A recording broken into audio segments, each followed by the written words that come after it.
इति अथ अजन्तस्त्रीलिङ्गप्रकरणम् अजंत स्त्रीलिंग प्रकरणम आरभते। सिद्धांत में रमा आया था शुरू में, तो रमा स्त्रीलिंग शब्द आ गया, तो रमते इति रमा है। पचाद्यच से जो अच प्रत्यय हो गया, रमु क्रीड़ायाम है कि नहीं। माने रमण कर्त्री स्त्री, रमण कर्त्री विष्णुना साकम है कि नहीं। विष्णु साहित्य विशिष्ट विष्णु सानिध्यम प्राप्तवती या शक्ति ही सा एव रमा है कि नहीं।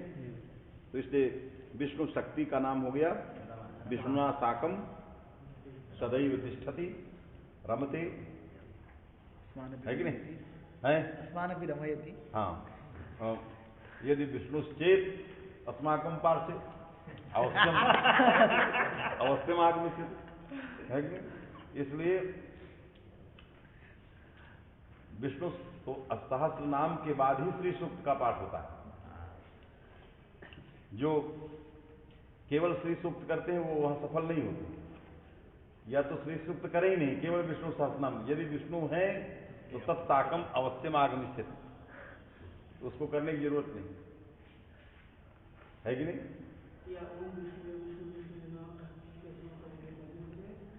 हो जाए, इसलिए तो आपके पास आती है, आप खर्चे नहीं कर देते। आपके पास विष्णु कर देते हैं, नाम ही कल की है कि नहीं। विष्णु करते हैं, आगच्छति, किंतु उसमें कीड़े लग रहे हैं।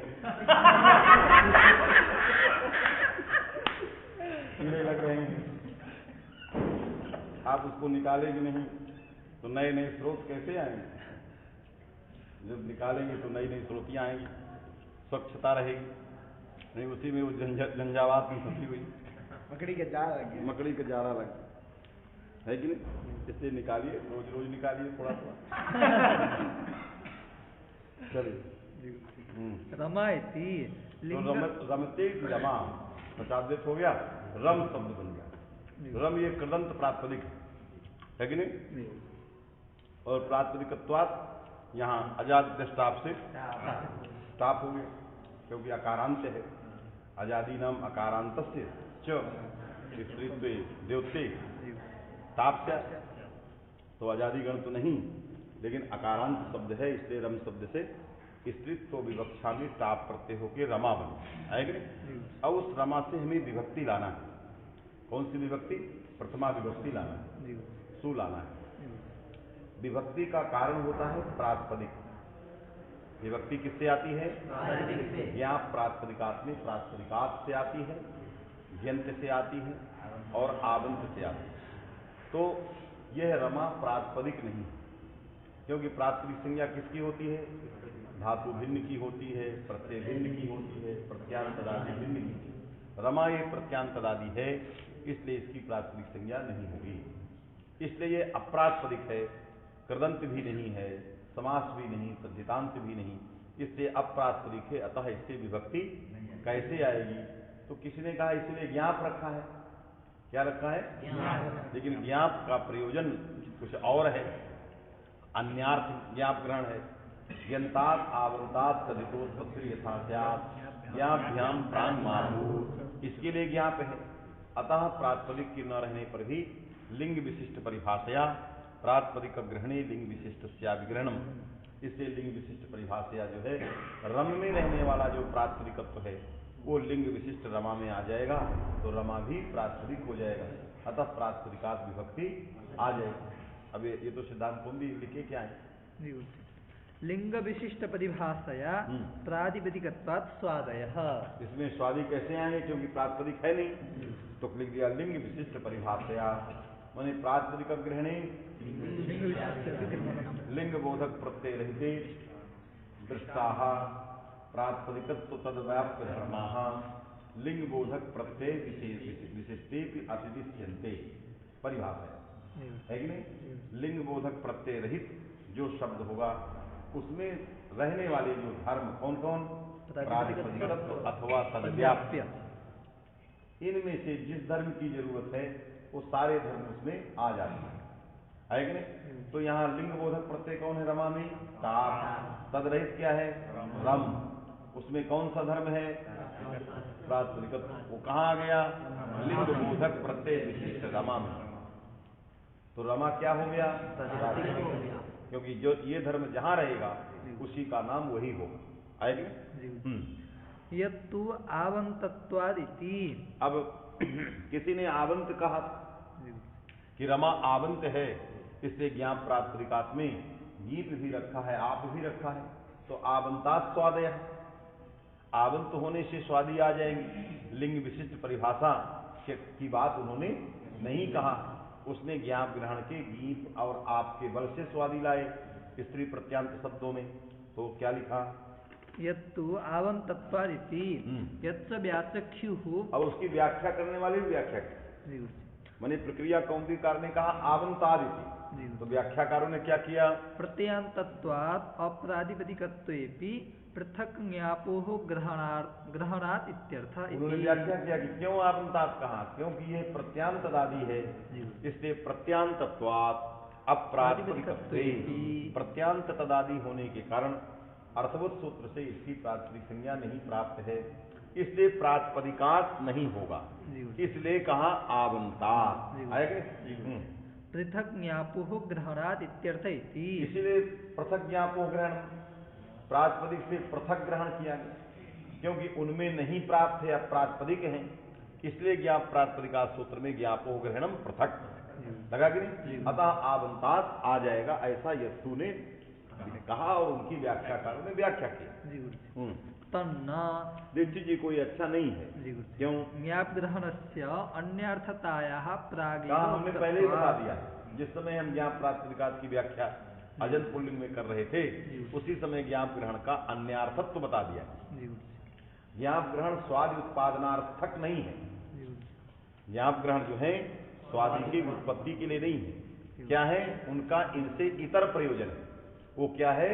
नियमार्थ, नियम करने के लिए, जिससे क्या? ज्ञातात आवंतात तद्धितोत्पत्ति यथास्यात् एतदर्थ। यदि ये स्वाद व्युत्पत्ति के लिए होते तो व्यर्थ ही नहीं थे, जब व्यर्थ नहीं थे तो इस प्रकार का नियम ज्ञातात आवंतात तद्धितोत्पत्ति यथास्यात् क्यों करते? तो ज्ञाप ग्रहण से अन्यार्थत्व मया पूर्वमेव उक्तम, है कि नहीं? भिन्न ज्ञाप ग्रहण से प्रयोजनम पूर्वमेव उक्तम, न स्वाद्युत्पत्ति ज्ञाप ग्रहण से प्रयोजनम। अतः प्राचीनाचार्यों ने जो स्वाद्युत्पत्ति ज्ञाप ग्रहण का प्रयोजन बताया वो ठीक नहीं, अपितु प्रातिपदिकात ही करना चाहिए और प्रातिपदिक को आतिदेशिक प्रातिपदिक मानना चाहिए।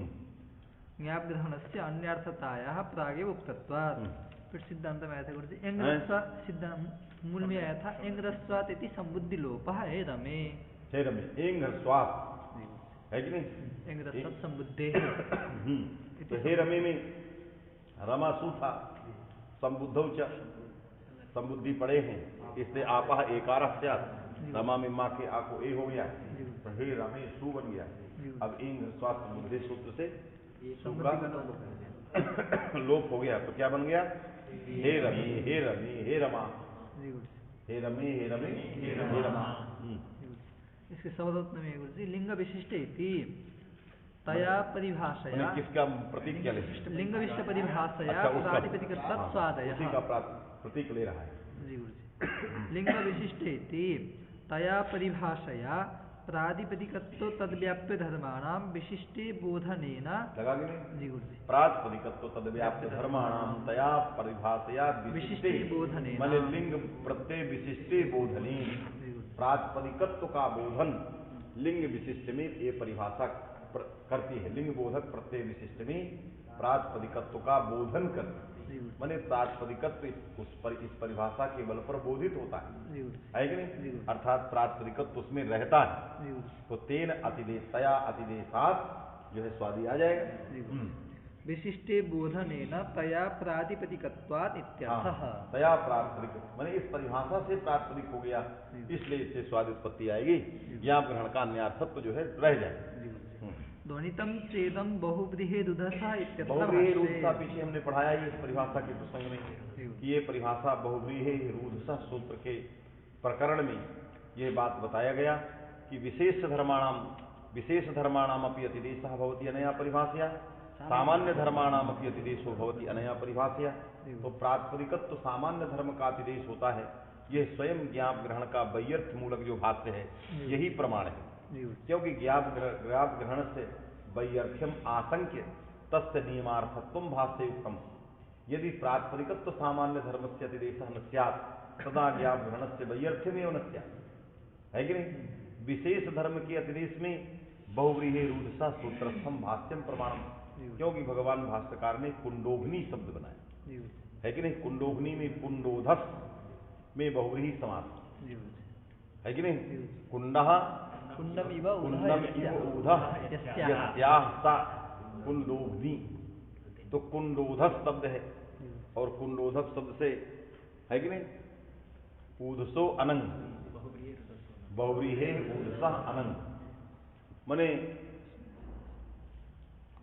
और नद्रितश्च कप, तो अनंग प्रत्यय अनंग करके, बहुव्रीहिरुदसः अनंग से अनंग करके और गीप प्रत्यय कर दिया, और गीप प्रत्यय के बाद बना दिया कुंडोघनी।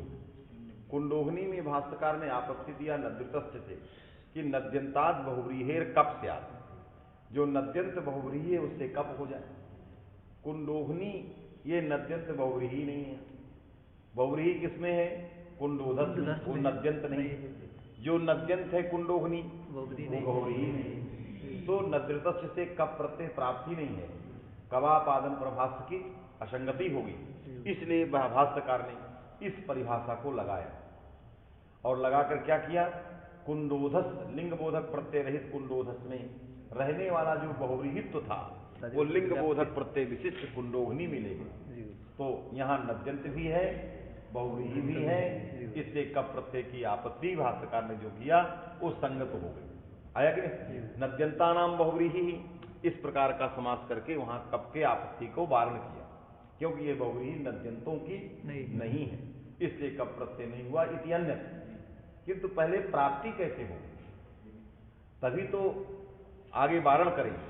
तो प्राप्ति तभी होगी जब इस परिभाषा को मानोगे और इस परिभाषा से विशेष धर्म का अतिदेश करो। बहुव्रीहित्व जो विशेष धर्म है उस धर्म का अतिदेश जब हो गया कुंडोघनी में, तो यहां पर जो है कप प्रत्यय की आपत्ति पर भाष्य आपादन पर भाष्य संगत हुआ, और वारण भाष्यकार ने तभी करेंगे जब आपत्ति होगी। इसलिए इस भाष्य के प्रामाण्य से यह पता लगा कि यह प्रातिपदिकत्व और तद्व्याप्त धर्मों का भी अतिदेश करती है, समझे कि नहीं। और प्रातिपदिकत्व सामान्यातिदेश में स्वयं ज्ञाप ग्रहण आशंका परक भाष्य ही प्रमाण है, और बहुत सारे यामिनीम इव यामिनयति, तो यामिनी इत्याकारक जो शब्द था उसमें भी प्रातिपदिकत्व का आदेश करके उससे जो है प्रत्यय हिवादि प्रत्यय ला करके जो है यामिनयति जो प्रयोग बनाया गया, क्योंकि प्रातिपदिकात धातुर्थे बहुलम इष्टवच्च, तो प्रातिपदिक जब रहेगा तभी उसमें अनिच आएगा, उसको इष्टोद्भाव होगा, इससे यामिनी में भी प्रातिपदिकत्व सामान्य धर्म का लाना पड़ा।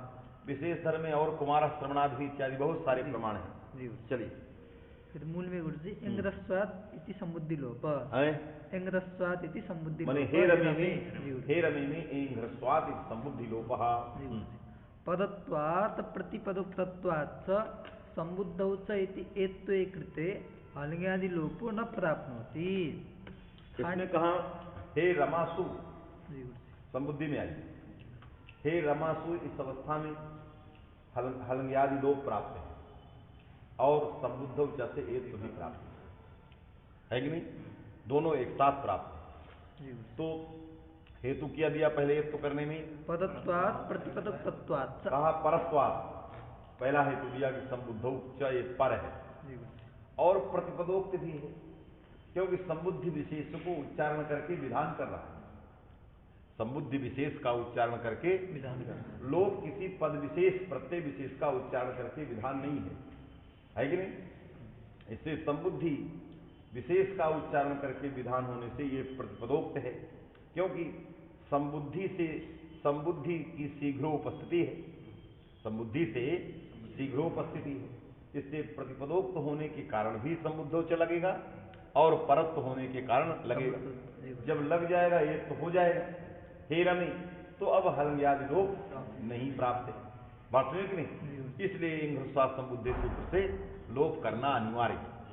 इसी कारण से इन्होंने लिखा, अन्यथा यदि पहले होता तो पहले ही लोप कर देते, बाद में ये तो करते प्रत्यय लक्षण द्वारा। समझ में आएगी? क्या लिख रहे हैं? पदत्वात् प्रतिपदोक्तत्वात् स संबुद्धौ च इति एत्त्वे कृते हलिंगादि लोपो न प्राप्नोति। हाँ, एत्त्वे कृते न प्राप्नोति, क्योंकि वहां आबंत रह ही नहीं गया।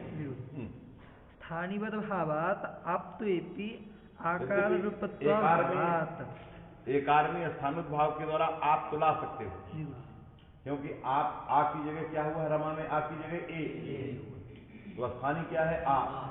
तद्वृत्ति धर्म क्या हुआ? आप तो, क्योंकि आ में कौन धर्म बैठा है? आप तो, वो किस में आएगा? ए में आएगा, तो ए को क्या कहा जाएगा? आप, तो आबंत हो गया, तब तो लोप हो जाएगा।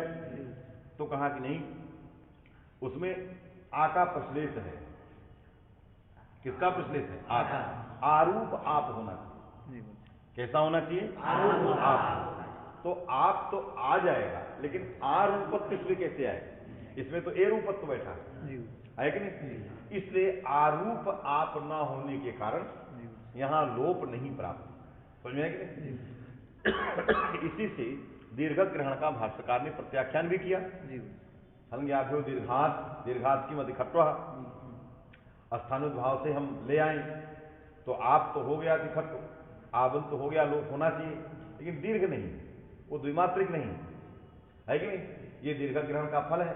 जब आ का प्रश्लेष कर दोगे तो आरूप आप नहीं है, इसलिए दीर्घ ग्रहण की आवश्यकता नहीं है। इसी तरह यहां भी आरूपत्व न होने से यहां सु का लोप नहीं प्राप्त है, इसलिए इंघ्रस्वात् संबुद्धि से लोप करना पड़ा। समझ में आया कि नहीं? पदत्वात् नहीं, स्थानिवद भावात्, प्रतिपदोक्त की व्याख्या करेगा वो। स्थानिवद भावात् आप्त्वेपि आकार रूपत्वा भावात् आव इति आकारं प्रश्लिष्य दीर्घ ग्रहण प्रत्याख्यानात्, इसलिए दीर्घ ग्रहण का प्रत्याख्यान इससे किया गया। यथा श्रुतेपि इंग्रस्वात् इति लोपस्यैव पदत्वेन न्याय्यत्वात् इति भावः। क्या लिखा है? यथा श्रुतेपि इंग्रस्वात् इति लोपस्यैव पदत्वेन न्याय्यत्वात् इति भावः। मने परत प्रश्लेष है, यदि यथाश्रुत मने आकार का प्रश्लेष न करें, दीर्घ ग्रहण का प्रत्याख्यान न करें, हाँ मैं न करें, तब भी इंघ्रस्वात् ही परत्वात् लोप करेगा, कह रहा है। क्योंकि हे रमेशु, इस अवस्था में स्थानुद्भाव से क्या ले आए? आप ले आए, तो आबंत मान करके क्या प्राप्त रहा? सु लोप प्राप्त रहा, और इंघ्रस्वात् संबुद्धि से भी लोप प्राप्त रहा, तो कहा परत्वात् क्या हो जाएगा? लोप ही हो जाएगा, लोप हो जाएगा, क्योंकि दीर्घ द्विमात्रिक उसमें बैठा है, इसलिए वो लगा रहा। अतिखट्टु की तरह नहीं है, क्योंकि यहां आप तो ले आए तो आप हो गया, और उसको दीर्घ आप होना चाहिए तो दीर्घ ही है, द्विमात्रिक है ही, तो दीर्घ आप मिल गया तो लोप भी प्राप्त है, और इंघ्रस्वात् संबुद्धि से भी लोप प्राप्त है, तो परत्वात् इंघ्रस्वात् संबुद्धि न्याय्य। तो आकार प्रश्लेषा भावे, यदि भाष्योक्त आकार प्रश्लेष सिद्धांत न माने और दोनों युगपद एक कालावच्छेदन दोनों को प्राप्त कराएं, तब भी परत्वात् इंघ्रस्वात् संबुद्धि ही उचित है। इसी सब दृष्टि के कारण उन्होंने कहा, हमने मौलिक वाक्य में लिखा कि इंघ्रस्वादिति सुलोपः हे रमे। समझे कि? हाँ, फिर शब्दरत्न में परत्वादिति माने परत्वात् और प्रतिपदोक्तत्वात् संबुद्धविति एत्ते कृते, एक तो करने के बाद, क्योंकि संबुद्धि हे रमासु में इस अवस्था में हलंग्यादि लोप की अपेक्षा परत्वात् प्रतिपदोक्तत्वात् पहले एक तो ही हो जाए, है कि नहीं? इसी पर लिख रहे हैं क्या? पदत्वादिति असंबुद्धौ हलंग्यादि लोपः चरितार्थः, क्योंकि हलंग्यादि लोप तो असंबुद्धि में चरितार्थ है, माने प्रथमा की एक वचन रमा में ही चरितार्थ, वहां संबुद्धौच नहीं प्राप्त है। प्रथमांत रमा में संबुद्धौच नहीं प्राप्त, उसके अप्राप्ति स्थल में ये चरितार्थ है। बात में कि नहीं? तो असंबुद्धौ रमा इत्यत्र रमासु इत्यत्र इदम सूत्रम चरितार्थम, हलंग्यादि लोप चरितार्थ हो गया। कृते लोपे एत्वं सावकाशमिति अभिमानः, है कि नहीं? क्या लिखा? कृते लोपे, मने परत्व की व्याख्या नहीं कर रहे, दूसरी बात कह रहा है। ये कह रहा है कि यहां पर कि असंबुद्धि में लोप चरितार्थ आवंतोद्देश्यक जो लोप है, क्योंकि वहां गीप आप रखे हैं हल ज्ञाभ्य, तो आवंत उद्देश्यक जो सुलोप है वो कहां चरितार्थ? रमासु असंबुद्धि में चरितार्थ, समझे कि नहीं? और संबुद्धौ च कहां चरितार्थ? कह रहा है संबुद्धि में चरितार्थ। अब दोनों चरितार्थ तो परत्वात् लगाया था, उसका एक खंडन करना है कि परत्वात् इति अभिमाना, ठीक है ना? संबुद्धौ कहाँ चरितार्थ था? संबुद्धों का चरितार्थ नहीं बता रहा है, संबुद्धों का ये कहना है कि ये जो परत्व हेतु दिया ये अभिमान है, गलत है। क्यों? ये तो चरितार्थ हो गया, कौन? हलज्ञाति असंबुद्धि में, लेकिन अन्यत्र लब्ध अवकाश में इसको भी तो चरितार्थ होना चाहिए संबुद्धों को, बात में तभी ना आप परत्वात् हेतु देंगे। इसलिए परत्वात् हेतु जो दिया गया मूल में वो वस्तुतः सिद्धांत ठीक नहीं है, प्रतिपदोक्त ही कहना चाहिए। और जब कोई शास्त्र प्रतिपदोक्त हो जाता है, विशेष हो जाता है, विशेष माने व्याप्य हो जाता है, अपवाद हो जाता है, तो उस अपवाद स्थल में परत्वात् इस प्रकार का व्याख्यान सर्वथा भ्रमात्मक है, वहां परत्व नहीं बनेगा, क्योंकि अपवाद सबसे बलवान है कि नहीं? सम बल में परत्व बनता है, विषम बल में परत्व नहीं बनेगा। तो क्या लिख रहे हैं? पंक्ति क्या लिखा है? असंबुद्धौ कृते लोपे एत्वं सावकाशम कृते लोपे, है कि नहीं? क्या लिखा? असंबुद्धौ चरितार्थ था। कृते लोपे, जी गुरुजी, असंबुद्धौ हलज्ञादि लोप चरितार्थ। आगे कृते लोपे एत्वं सावकाशम इति अभिमानः। कृते लोपे यदि हलज्ञादि लोप कर दे तो कह रहा है ये तो ही सावकाश हो जाए, उसको संबुद्धि पर में होना चाहिए, तो प्रत्यय लक्षण ही करेगा। कृते लोपे जो है सावकाशा, यदि हलज्ञादि लोप को कर दें, है कि नहीं, तो वहां पर संबुद्धि परत्व नहीं है, फिर भी प्रत्यय लोपे प्रत्यय लक्षण द्वारा संबुद्धि बुद्धि करके एक तो जो है चरितार्थ हो सकता है, बात समझ नहीं? एक तो जो है चरितार्थ हो सकता है।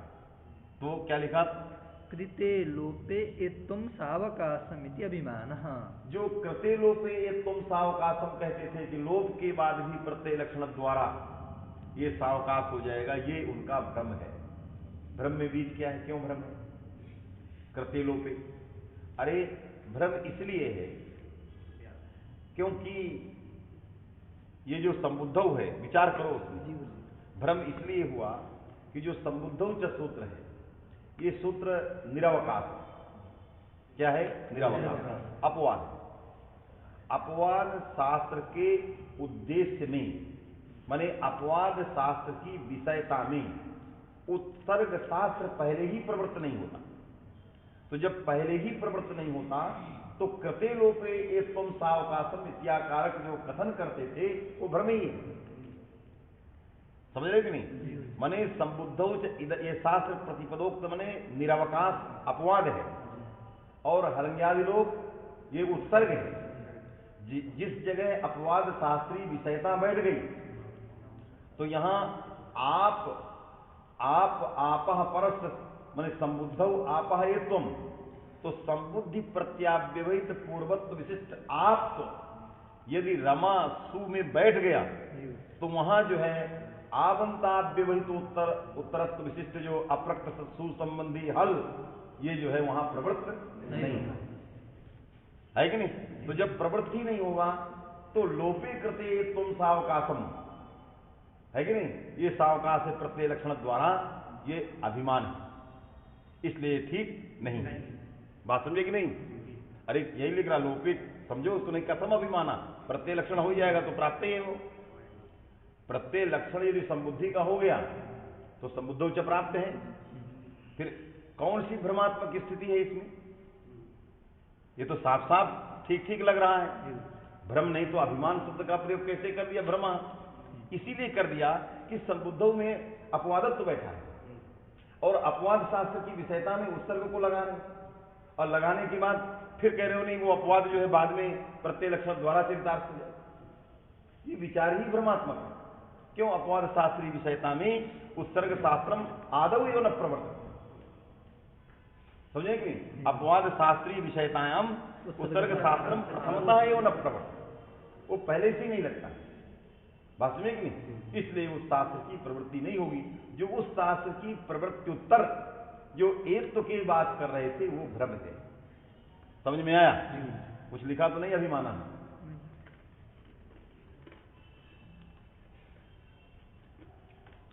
यही भ्रम है। जहां जहां उत्सर्गापवाद का विचार किया,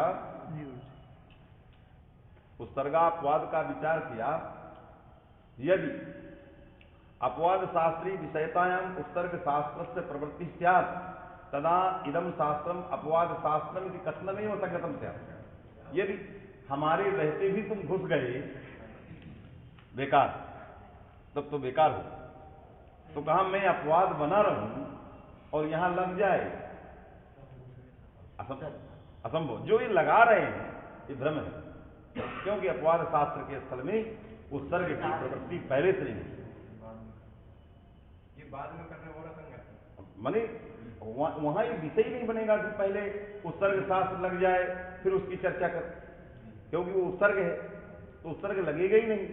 तो लोपे कृते सावकाशम यदि कथनमेव असंगतम भ्रमात्मकम, बात समझे कि नहीं? यही अभिमान है। चलिए लोपे कृते यही लगाना है, नहीं तो लगेगा ही नहीं। लोपे कृते तुम सावकाशम इति अभिमान, अभिमान कथम सावकाशम प्रत्यय लक्षण द्वारा, प्रत्यय लक्षण आश्रित जो सावकाशत्व की चर्चा करते थे लोपानंतर, ये उनका भ्रम है। क्यों? अपवाद शास्त्रीय विषयता में उत्सर्ग शास्त्र की विषय, उत्सर्ग शास्त्र से प्रवृत्ति आदौ एवं न हो, अन्यथा इदम बाधकम इति कथनम असंगतम स्यात्। समझ आया कि नहीं? इसलिए भ्रम है। ननु सत्यपि संभवे बाधनम इति न्याय विरोधः अतः, है कि नहीं? इन्होंने कहा अतः मने इंग्रस्वाद, अतः प्रतिपदकत्वात्, प्रतिपदक, क्योंकि सत्यपि संभवे, यद्यपि लोप शास्त्र प्रवृत्ति उत्तर प्रत्यय लक्षण द्वारा एक तो शास्त्र से संभावना अस्ति तथापि बाधनम इच्छति। ये न्याय विरोध। यदि आपने लोप शास्त्र प्रवृत्ति उत्तर प्रत्यय लक्षण द्वारा एक तो की प्रवृत्ति करा दिया है कि नहीं, तो न्याय विरोध हो गया। कि कौन न्याय? सत्यपि संभवे बाधनम इच्छते, संभव है उत्सर्ग शास्त्र प्रवृत्ति उत्तर अपवाद शास्त्र की प्रवृत्ति संभव है। समझे कि नहीं? अब उत्सर्ग शास्त्र प्रवृत्ति उत्तर संबुद्धौ चाकी प्रवृत्ति संभव है प्रत्यय लक्षण द्वारा, है कि नहीं? तो संभव रहने पर भी बाध्य बाधक भाव होता है, इसलिए संबुद्धौ चा का बाध्य बाधक भाव होगा। आपने नहीं किया तो न्याय विरोध हो जाए। समझे कि नहीं? इसीलिए प्रतिपदोक्त कहा है। प्रतिपदोक्त माने अपवादत्वात्, वो प्रतिपदोक्त है, अपवाद है, बात में कि नहीं? इसलिए अपवाद होने से उत्सर्ग शास्त्र की प्रवृत्ति नहीं होगी। तो यहां पर नहीं कहते कि भाई कि दधि के पूर्व भी तक्रदान हो सकता है और दधि दानोत्तर भी तक्रदान हो सकता है, संभव है।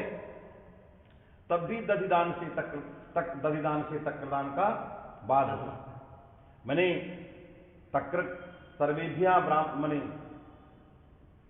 न्याय है, सर्वेभ्या ब्राह्मणेभ्यः दधिदीयताम तक्रम कौंडिन्य न्याय। तो तक्रम कौंडिन्य न्याय में तक्रदानोत्तर भी दधिदान संभव है, तक्रदाना पूर्व भी दधिदान संभव है। संभव रहने पर भी तक्रदानी में दधिदान से बाद है, तब भी तक्रदान से दधिदान का बाद होता है संभव। पहले भी दे सकते थे और बाद में भी दे सकते। तो यहां लोपोत्तर जो प्रतिपदोक्त थे उस संभव है, और यदि आपने बाद नहीं किया संभव बना दिया तो न्याय विरोध हो गया, आए कि नहीं? इसलिए बाधनम इच्छते। इसलिए हमें हलव्यादि लोप को तो लगाना ही नहीं, क्योंकि बाधक प्रतिपदोक्त है। अतः प्रतिपदोक्तत्वात्, प्रतिपदोक्तत्वात् माने विशेष शास्त्रीय उद्देश्यावच्छेदकत्वात्। ये विशेष शास्त्रीय उद्देश्यावच्छेदकत्व इसमें बैठा हुआ। क्या लिख रहे हैं? अपवादत्वात्। जी गुरुजी, ननु सत्य भी संभवादनम इति न्याय विरोधतः प्रतिपदत्वात् इति अपवादत्वात् इत्यर्थः। तो प्रतिपदोक्त शब्द का व्याख्या कर दिया अपवाद अपवाद, अर्थात ये अपवाद है विशेष, इसका उद्देश्य उच्छेदक जो धर्म है वो विशेष है कि नहीं, व्याप्त है, इसलिए जो है अपवाद है। अतः उत्सर्ग शास्त्र की प्रवृत्ति कराना सर्वथा भ्रम है, यही अभिमान का कारण।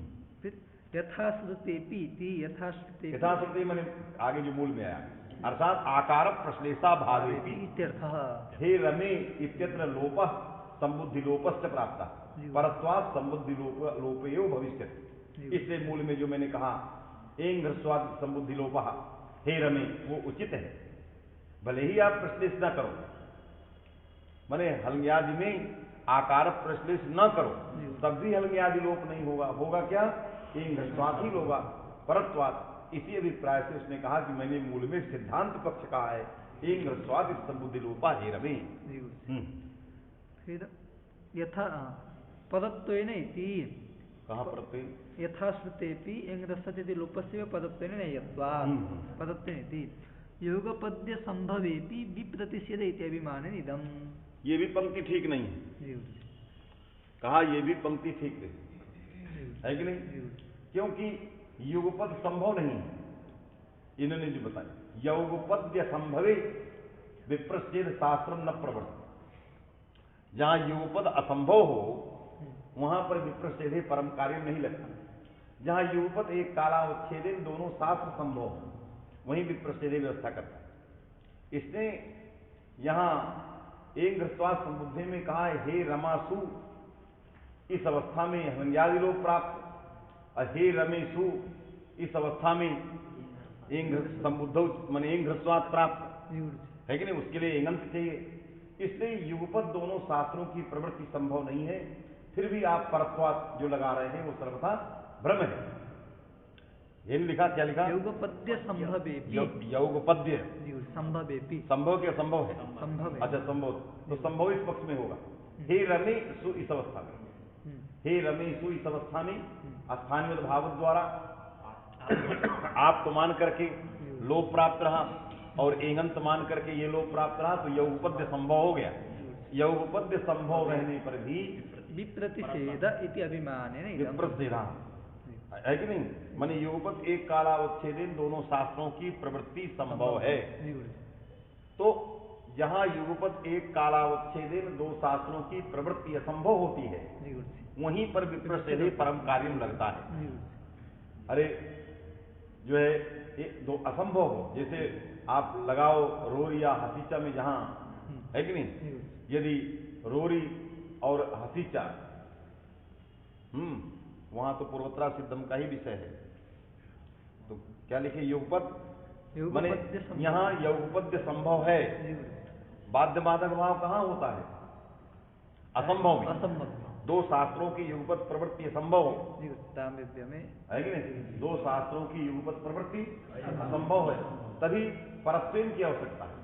और जब संभव है तो विप्रच्छेदे परम कार्य की क्या जरूरत, इदम स्यात् सूत्रम इदम मा स्यात् न क्षति है कि नहीं, क्योंकि युगपद संभव है, युगपद दोनों लग जाए। यदि दोनों साथ एक साथ हलंग्यादि लोप और एंग ह्रस्वाद दोनों लग जाए तो आपत्ति क्या है, बनना तो ही रमे, और वो काम तो वही करेंगे, दोनों सकार का लोप कर दिए तो हे रमे बन गया। विरोध तब होता क्योंकि सत्य विरोध है बाध्य बाधक भाव, परत्वेन जो बाध्य बाधक भाव होगा वो सत्य विरोध है। विरोध तब होगा जब ये कुछ अन्य को कहे और ये कुछ अन्य को कहे, वहां पर विप्रच्छेदे इस शास्त्र से व्यवस्थापकत्वम, यहां तो युगपद संभव है, ऐसे में विप्रच्छेदे सूत्र की प्रवृत्ति कराने की आवश्यकता नहीं है, भी भ्रम है। बात समझे क्या है? हाँ, उदाहरण विप्रच्छेदे के सब रामेभ्या में मिला जो है, रामेभ्या में बहुवचने झल्ले और सुपिचा, ये युगपद संभव नहीं है, क्योंकि भिन्न भिन्न कार्य, एक दीर्घ करेगा एक एकार करेगा, युगपद एक साथ दोनों कार्य संभव हैं, इसलिए विप्रच्छेदे से परत्वात् एक तो जो है किया जाए, यहाँ संभव है, इसलिए यहाँ विप्रच्छेदे का विषय नहीं है। अतः इति भ्रमः योगपद्य संभवेपि विप्रतिषेध इति अभिमानेन इदम मूलोक्त वाक्य। फिर मूल में याडापः, अच्छा ये पूरा हो गया, अब आइए याडापः रमाये, आप परस्य गिरवचनस्य याडागमस्य आपः परस्य गिरवचनस्य याडागमः हैं आपः परस्य गिरवचनस्य तो रमा ए आप से उत्तर आवंत से उत्तर जो गिरवचन ए है उसको याद हो गया तो रमा या ए वृद्धि से वृद्धि करो रमा ये बन गया। अब क्या कहना चाह रहा है याडाप यद्यपि यड इत्येव उचितम याद की जगह यद कह दो अरे करना तो वृद्धि से वृद्धि है ना रमा या ए तब भी रमाई बने रमा या ए तब भी रमाई तो याद की जगह यट करने में लाघव है क्यों द्विमात्रिक याद करते थे तो न च अतो गुणेति पर यट करोगे तो अतो गुणे लग जाएगा वृद्धि को बात अरे या ए में अतो गुणे लगेगा या कहोगे तो नहीं लगेगा क्योंकि अत में तपर करना आया तो पररूप को रोकने के लिए याद करना जरूरी है तो क्या लिखा तो कहा अकार साधन तो या में आ लगाने की क्या जरूरत अरे पररूप करोगे है कि नहीं यही बनना है तो यही बनना है तो यह व्यंजन ही रख देते बात में कि नहीं इसलिए जब पररूप करोगे तो यही आएगा एकार ही आएगा पर का रूप एकार ही होगा अ ए की जगह तो व्यंजन रख दो तो भी ए बन जाए इससे आकारोच्चारण सामर्थ्यात पर रूप नहीं होगा अतः यट कहने में कोई दिक्कत नहीं है रमाई प्रयोग बन जाएगा द्विमात्रिक याद रखने की क्या जरूरत तथापि उच्चारणार्थ अकार संभाव्येत अब उसमें ये हो सकता है क्या लिखा तथापि उच्चारणार्थ यद्यपि यट इत्येव तथापि में यद्यपि आया यद्यपि यदित्येव उचितम न च अतोगुणेति पररूपापत्तिः अकारोच्चारण सामर्थ्येनैव तद्बाधात् तथा तो कहाँ इसमें एक संभावना हो सकती है कि अकार उच्चारणार्थक है इस प्रकार की संभावना हो जाएगी है कि नहीं अयम अकारः उच्चारणार्थक ये या में जो आ लगा है ये उच्चारणार्थक है इस प्रकार की संभावना की व्यावृत्ति के लिए हमने सीधे क्या पढ़ दिया दीर्घ पढ़ दिया इसलिए केवल यकार हलंत रख देते तो उससे तो अच्छा है कि उच्चारणार्थ आकार रख दिया यट हो गया फिर कहा फिर यट प्राप्त था फिर कहा कि स्पष्टार्थम याद आगे लिख रहा है अतः स्पष्टार्थम याद करता है हाँ तो ठीक है क्योंकि अकारोच्चारण सामर्थ्य बन गया अकारोच्चारण सामर्थ्य बन गया क्योंकि उच्चारणार्थक आकार की संभावना रहने पर भी तथापि उच्चारणाकार क्या लिखा है तथापि उच्चारणार्थः अकार इति संभाव्येत आगे अतः स्पष्टार्थम याद कृतः इसलिए स्पष्टार्थम माने यट कहते तो अयम अकारः उच्चारणार्थकः ये इस प्रकार की संभावना रहती लेकिन उच्चारणार्थक आकार सामर्थ्यादपि पररूप जो है पररूप की बात ही नहीं थी अरे उच्चारणार्थक की संभावना तब भी वही बनना था तो प्रयोग तो जो है बनी जाता फिर आकार लगाने की जरूरत क्या थी तो इसलिए आकार लगाया गया कि वृद्धि हो बात समझे कि नहीं तो वृद्धि हो रमाई बने क्योंकि आकारोच्चारण संभावना दे रहा है तथापि उच्चारणार्थ ये उत्तर दे रहा है कि मैंने यट कहने से काम चल जाता यट कहने से काम चल जाता फिर याट क्यों कहा तो कहा याट इसलिए कहा कि उच्चारणार्थत्व की संभावना न हो अस्पष्ट प्रतीति बनी रहे अस्पष्ट प्रतीति बनी रहे कि अकारः उच्चारणार्थकः नास्ति यदि हम यट कहेंगे तो उसमें संभावना बनी रहेगी तो ये संभावना कि उच्चारणार्थक है कि नहीं है यदि उच्चारणार्थक हो गया कदाचित तो बनेगा ही नहीं प्रयोग तब तो रमाई बनेगा नहीं वृद्धि नहीं होगी इसलिए इस सब चीज को हटाने के लिए याद करना ये सारी चीजों को स्पष्ट करने के लिए हमने याद कर दिया किसी प्रकार की कोई संभावना नहीं रह नहीं है क्योंकि अब रमाई भी हो सकता है और रमय माने रमय भी हो सकता है रमा ए भी हो सकता है क्योंकि जब संभावना हो गई जुदा हो गया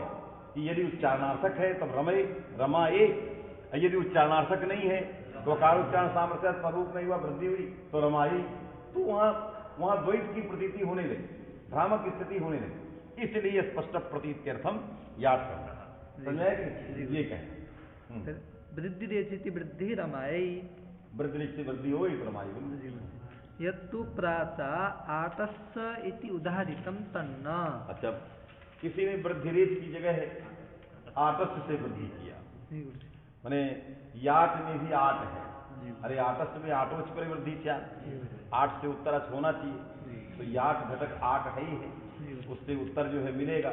वृद्धि आटस्थ से किसी ने कहा और अदीक्षी जी ने वृद्धिरेच का प्रयोग किया, तो इनका खंडन कर रहे हैं। तन्न क्यों? याट स्याटोः टकारस्य समुदायानुबंधत्वेन इह आटो अभावः। आट का मतलब क्या है? टकार संज्ञक आकार, ये जो याट में अनुबंध है वो समुदाय को लेके आया, अर्थात समुदायानुबंध है। तो टकारे संज्ञक आकार नहीं मिलेगा, टकारे संज्ञक या मिलेगा। और आटस्थ सूत्र की प्रवृत्ति के लिए क्या चाहिए? टकारे संज्ञक आ चाहिए। और इसमें टकारे संज्ञकत्व विशेषण कहाँ है?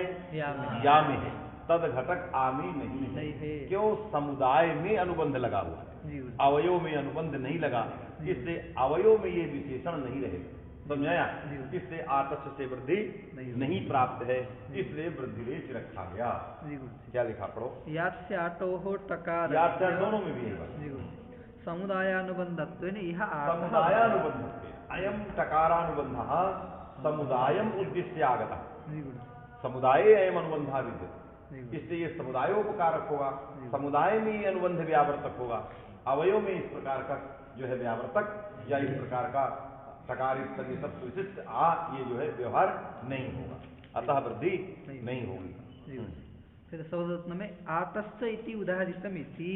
अच्छा, मैंने प्राचीन मत पर सदृश काल लिख रहा है, इन्होंने तो खंडन कर दी, ये अनुबंध समुदाय में है, अवयव में नहीं है, इसलिए अवयव जो आ है वो आठ नहीं है, अतः उससे उत्तर वृद्धि नहीं है। समुदायावयवयोः सन्निधाने अनुबंध उभयोपकारकः। इससे दोनों को, नागेश ने कहा कि प्राचीन मत अच्छा है, ये दीक्षित का मत अच्छा नहीं है, वृद्धिरेच से वृद्धि नहीं करना। समझ ये कह रहा वृद्धिरेच, हाँ वृद्धिरेच से वृद्धि क्यों कर रहे हैं? किससे वृद्धि करो? कहा समुदाय और अवयव दोनों के सन्निधान में यदि वो रहता है तो दोनों में उपकारक होता है, दोनों का वो उपकारक। तो याट में या या जो है समुदाय है तो समुदाय का भी उपकार करेगा, माने टित्त जो है ये है या भी कहा जाएगा, और टित्त जो है आ भी होगा, तो टकारे संज्ञकत्व विशिष्ट आ भी होगा और टकारे संज्ञकत्व विशिष्ट या होगा। तो यहाँ टकारे संज्ञकत्व विशिष्ट आ मिल गया, अतः आटस्थ से वृद्धि हो जाएगी, वृद्धिरेच को लगाने की आवश्यकता नहीं थी, इसलिए प्राचात्य उन्हीं को पक्ष लिया है। आगे समुदायावयवयोः सन्निधाने समुदायावयवयोः सन्निधाने उभयोः उपकारकः, जहाँ समुदाय का भी सन्निधान हो अनुबंध के पास और अवयव भी सन्निहित हो जिस अनुबंध के पास, वो अनुबंध समुदाय और अवयव दोनों का उपकारक कहा जाता है, मैंने समुदायानुबंध भी कहा जाएगा, अवयानुबंध भी कहा जाएगा, इसलिए आठ भी याट भी कहा जाएगा और तद घटक आठ भी कहा जाएगा, है कि नहीं? इससे वृद्धि हो जाएगी। इसी से हम न स अयम अनर्थकः, तो कहा कि आटस्थ में जो आठ है वो सार्थक आठ है, जो वृद्धि करने वाला आठ है, अर्थवतः आटः परस्य अचि वृद्धि स्यात्, अर्थवान आठ से उत्तर अच रहने पर वृद्धि होती है। याट घटक आठ अनर्थक, इसलिए अनर्थकत्वात् आटस्थ नहीं लगे, अतः वृद्धिरेच जो दीक्षित जी ने कहा वो ठीक है, समझे कि नहीं? तो न च प्रश्न उठा रहा, न च अयम अनर्थ कहा, क्यों? समुदायावयवत्वेन, समुदायो ही अर्थवान तस्यैकदेशः, इससे समुदाय घटक जो याट आठ है वो अनर्थक है, अनर्थकत्वात् आटस्थ के आठ से गृहीत नहीं होगा, स्वतंत्र जो आठ होगा, जैसे आर्जादी नाम से जो आठ होता है, स्वतंत्र जो आठ होगा वो क्या होगा? सार्थक। तो उत्तर दिया आटः अर्थवतः क्वापि अभावात् इत्यर्थः। अर्थवान आठ में बताइए पहले, तब निरर्थक की व्यावृत्ति करें, माने व्यावृत्या भावात अर्थवत ग्रहण परिभाषा आटस्थ के आठ में नहीं लगेगी, क्यों? निरर्थक ही सारे आठ हैं, अर्थवत ग्रहण परिभाषा जब लगेगी तो क्या कहेगी? अर्थवान जो आठ, तो अर्थवान आठ कहने से निरर्थक आठ की व्यावृत्ति, अर्थवान कोई है ही नहीं, सब निरर्थक ही है, तो सब निरर्थक है, अर्थवान कोई है नहीं, इसलिए परिभाषा आया असंभवा, जी। ये परिभाषा नहीं जी। लगी। क्यों? 8 कहाँ आपको मिल रहा है? जैसे आजादी धातु आपने पकड़ा, अत धातु पकड़ ली, आतत पकड़ा और वहां 8 किया तो कहा ये सार्थक है।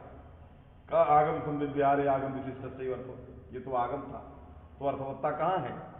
आगम विशिष्ट में है, केवल आगम अनर्थक है। जैसे दाप में अर्थवत्ता है, जो पा है वो निरर्थक है, तो विशिष्ट में अर्थवत्ता रहती है। उस जो आगम केवल आगम है वो निरर्थक है। तो सारे 8 जितने आगम होंगे, आगम में लेना है इसमें, तो सब क्या निरर्थक ही है, इसलिए परिभाषा नहीं लगेगी। इससे निरर्थक 8 में भी वृद्धि होगी। इसलिए 8 का 8 जो निरर्थक है या 8 का 8 जो निरर्थक है, इसमें भी वृद्धि होगी, है कि नहीं? निरर्थक या 8 में भी ये सूत्र लगेगा। अतः वृद्धिरेच का कहना ठीक नहीं था। दीक्षित जी ने कहा गड़बड़ किया है। आतः अर्थवत्ता क्वापि अभावात् फिर इह आटो अभावात् इति मूल में समुदाय अनुबंधे ने यह 8 अभावात्, माने ये अनुबंध समुदाय में लगा है, तो यहाँ 8 नहीं है। कह रहा 8 माने आनपूर्वी, मूल में जो कहा था वो आनपूर्वी की बात था।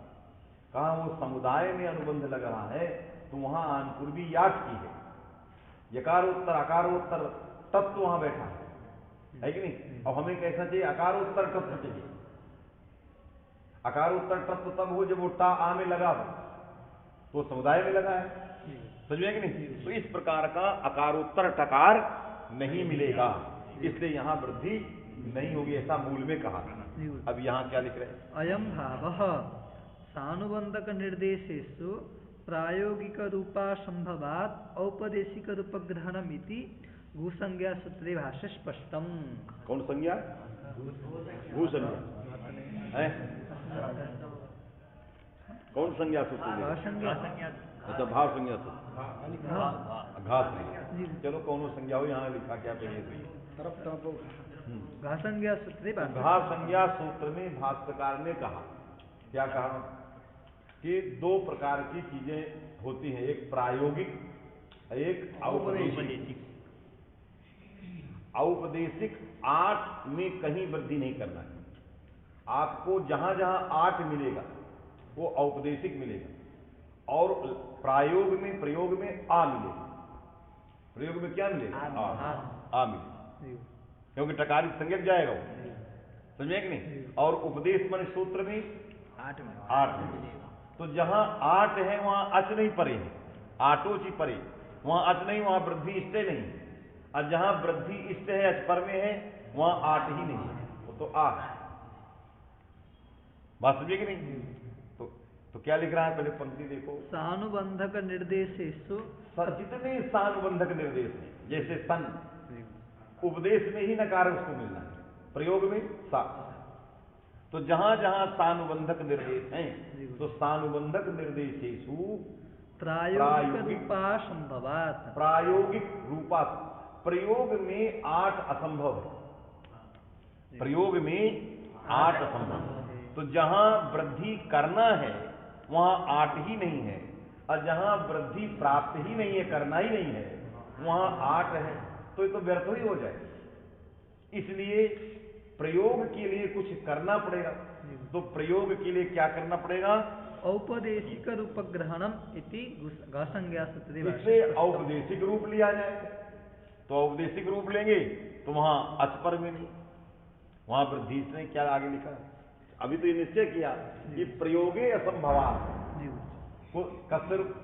कुत्र ग्रहणम कर्तव्यम औपदेशिक रूपस्य ग्रहणम प्रायोगिक तादृशस्य 8 घटितस्य रूपस्य संभवात् औपदेशिकम तादृशम रूपम ग्राह्यम इति घा संज्ञा सूत्रे भाष्ये स्पष्टम। समझ में आया? तत्र उपदेशे च तेषाम् इत्संज्ञकत्वात् उपस्थित तद्गुणवताम् एव प्रदेशेषु भानम् इति तकारित संज्ञक आकारस्य इत्यादि क्रमेण अर्थः। लगा? इससे 8 का क्या अर्थ करेंगे? तकारित संज्ञक, क्योंकि उपदेश में क्या लिखा? उपदेशे तेषाम् इत्संज्ञकत्वात्, वही उपदेश में ही संज्ञा हो जाएगी। लक्ष्य तक नहीं है कि पहले 8 जाए वहां लक्ष्य में लगे, उपदेश में ही संज्ञा हो। तो उपदेशे संज्ञा लोपस्य सत्वात् तदुपस्थित अब उससे तदुपस्थितमेव जो उपदेश में इत संज्ञक टकार विशिष्ट आ से उपस्थिति किस प्रकार की होगी? लक्ष्य में टकार संज्ञकत्व विशिष्ट आ की उपस्थिति होगी। सामान्य आदि में कैसी उपस्थिति होगी? टकार संज्ञकत्व विशिष्ट आ की, क्योंकि उपदेश में टकार की संज्ञा हो गई। वो किस प्रकार का रहा? टकार संज्ञकत्व विशिष्ट आ रहा उपदेश में, तो उपस्थिति भी वैसी ही होगी। तो टकारे संज्ञकत्व विशिष्ट जब आ की उपस्थिति होगी, क्योंकि उपदेश में वैसा है, तो अब अर्थ क्या होगा? टकारे संज्ञकत्व विशिष्ट आ से उत्तर अच के रहने पर वृद्धि होती है। आया कि नहीं? ये सूत्र का अर्थ बनेगा। तब क्या लिखा इन्होंने? उपदेशे च तेषां इत्संज्ञकत्वात् उपस्थित तद्गुणवत्तामेव प्रदेश तद विशेषण विशिष्ट से उपस्थिति। तद्गुणवत्ता मने तद विशेषण विशिष्टवताम विशिष्ट से उपस्थिति मने टकारे संज्ञकत्व विशिष्ट आकार से उपस्थिति। उपस्थित तद्गुणवत्तामेव प्रदेशेषु भानमिति टकारित संज्ञक आकार क्रमेण अर्थः ऐसा क्रमेण ऐसा सूत्र का टकारे संज्ञक विशिष्ट आकार से उत्तर अच रहने पर वृद्धि होती है, ऐसा अर्थ हो। कतकतवतो निष्ठा इति सूत्रे भाष्ये स्फुटम एतत्। ये बात इस अक्ता और अक्तवतु के विषय में भी यही बात कहा है कि ककारित संज्ञकत्व विशिष्ट ऐसा लक्ष्य में जाएगा, ऐसा वहां भी प्रतिज्ञा। पाणिनिस्त तत्र तत्र विशिष्टोपदेशे तात्पर्येण तत्प्रयुक्त इत्संज्ञकेन तस्यैव टित्वादि व्यवहारः न अवयवस्य। इसलिए पाणिनि ने समुदायोपदेशे अनुबंध के उपदेश में, समुदाय के उपदेश में अनुबंधों का तात्पर्य है कि नहीं? पाणिनिस्त तत्र तत्र विशिष्टोपदेशे तात्पर्येण उन्होंने विशिष्ट उपदेश किया है कि नहीं? माने जो याग त्याग ये जो उपदेश किया है, ये अवयव विशिष्ट समुदाय का उपदेश किया।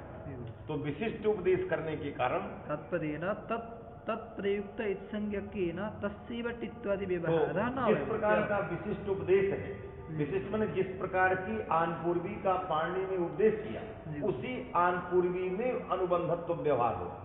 पाणिनि ने या इस प्रकार की आनपूर्वी का उपदेश किया है, तो या में ही टित्व व्यवहार हो। पाणिनि ने आ इस प्रकार की आनपूर्वी का यादापा में उपदेश नहीं किया, इसलिए वहां पर आठ टित्व व्यवहार आ में नहीं होगा, इसलिए वृद्धि नहीं प्राप्त होगी। अतः वृद्धिरेच कहना चाहिए। समझे कि नहीं? तो पाणिनि ने जिस प्रकार की विशिष्टानपूर्वी का उपदेश किया है, अनुबंध उसी आनपूर्वी का कहा जाता है। आया कि नहीं?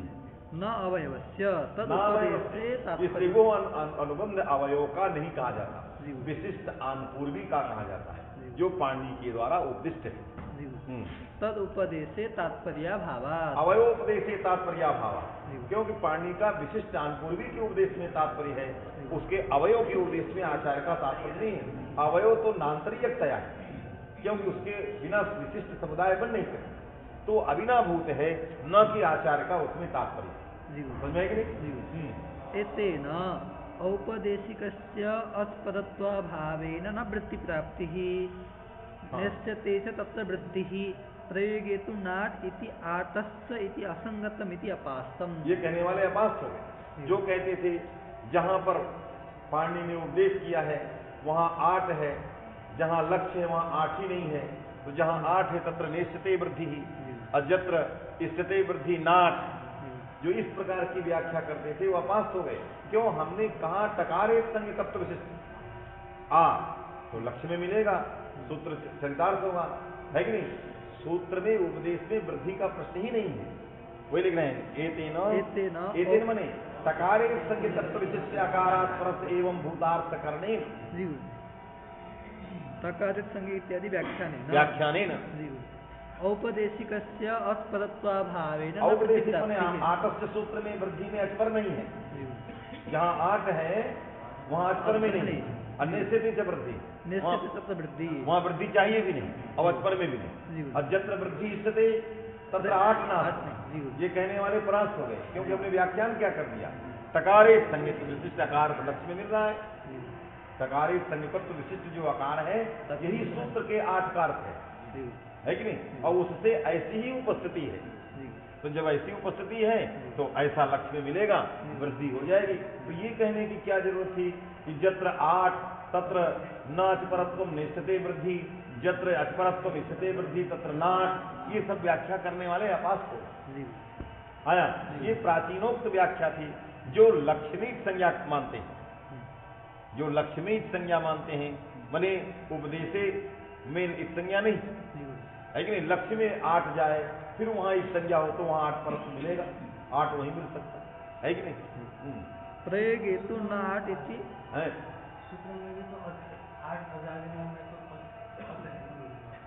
कहाँ 8 की बात तो कहा तो है निश्चित वृद्धि, वहां वृद्धि इष्ट हो तो करो, तो लिखी दिया सब लिखा है। यदि आपको कथनचित मिल रहा है तो कहा तत्र निश्चित वृद्धि बहरे में ये लिखा है, भूमिका बनाया। हाँ, तो वहां वृद्धि इष्ट ही नहीं। तो जहां पर जो है करना है वहां 8 है नहीं, और जहां नहीं करना यदि मिल रहा है तो नेस्तते, और इसमें आटस्थ में नाच परत्वम, यहां भी 8 मिल रहा है तो यहां अचपर में नहीं है, जहां अचपर में है तहां नेस्तते वृद्धि, वास्तविक नहीं।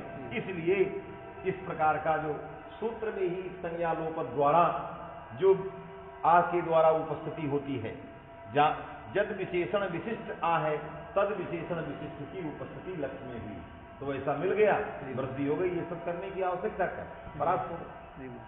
प्रयोग हेतु न 8 इति आतस्थिति असंगतम इति अपास, इसलिए आतस्थ असंगत है ये कहने वाले अपास हो गए, क्योंकि हमारे व्याख्यान से आतस्थ संगत हो गए। इससे रमाई में क्या करना चाहिए, आतस्थ से वृद्धि, क्योंकि यदि इन्होंने कहा समुदाय उभयोपकार का, जब उभयोपकार का पक्ष मानोगे कि अनुबंध जो है विशिष्ट समुदाय और अवयव दोनों में का उपकारक है, तब वहां अकार संकल्प विशिष्ट आ मिल सकता है। और यदि ये पक्ष मानोगे कि आचार्य से विशिष्टोपदेशे तात्पर्य, याट इस विशिष्ट के उपदेश में तात्पर्य है, अवयव नान्तरीयतया है, तो वृद्धिरेश से वृद्धि है। वास्तविक इससे दोनों पक्ष ठीक है, दोनों गड़बड़ नहीं, वास्तविक नहीं। वैसे आचार्य से विशिष्टोपदेश नहीं तात्पर्य है, ना वह उपदेश, क्योंकि यानापा से याद का उपदेश करना चाह रहा है, उसका अभिप्राय 8 में नहीं है, समुदाय में, तो वो अनुबंध समुदायोपकारक हो सकता है, अवयव के उपकारकत्व में आचार का तात्पर्य नहीं, वास्तविक नहीं। इसलिए वृद्धिरेश की वृद्धि करना स्याद ह्रस्वश्च, आप प्रति क्या लिखा,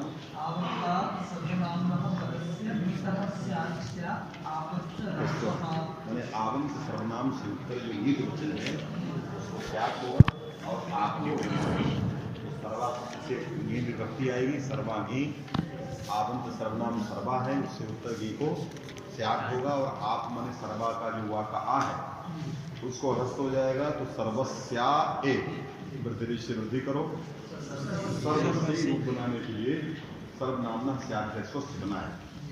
अब आगे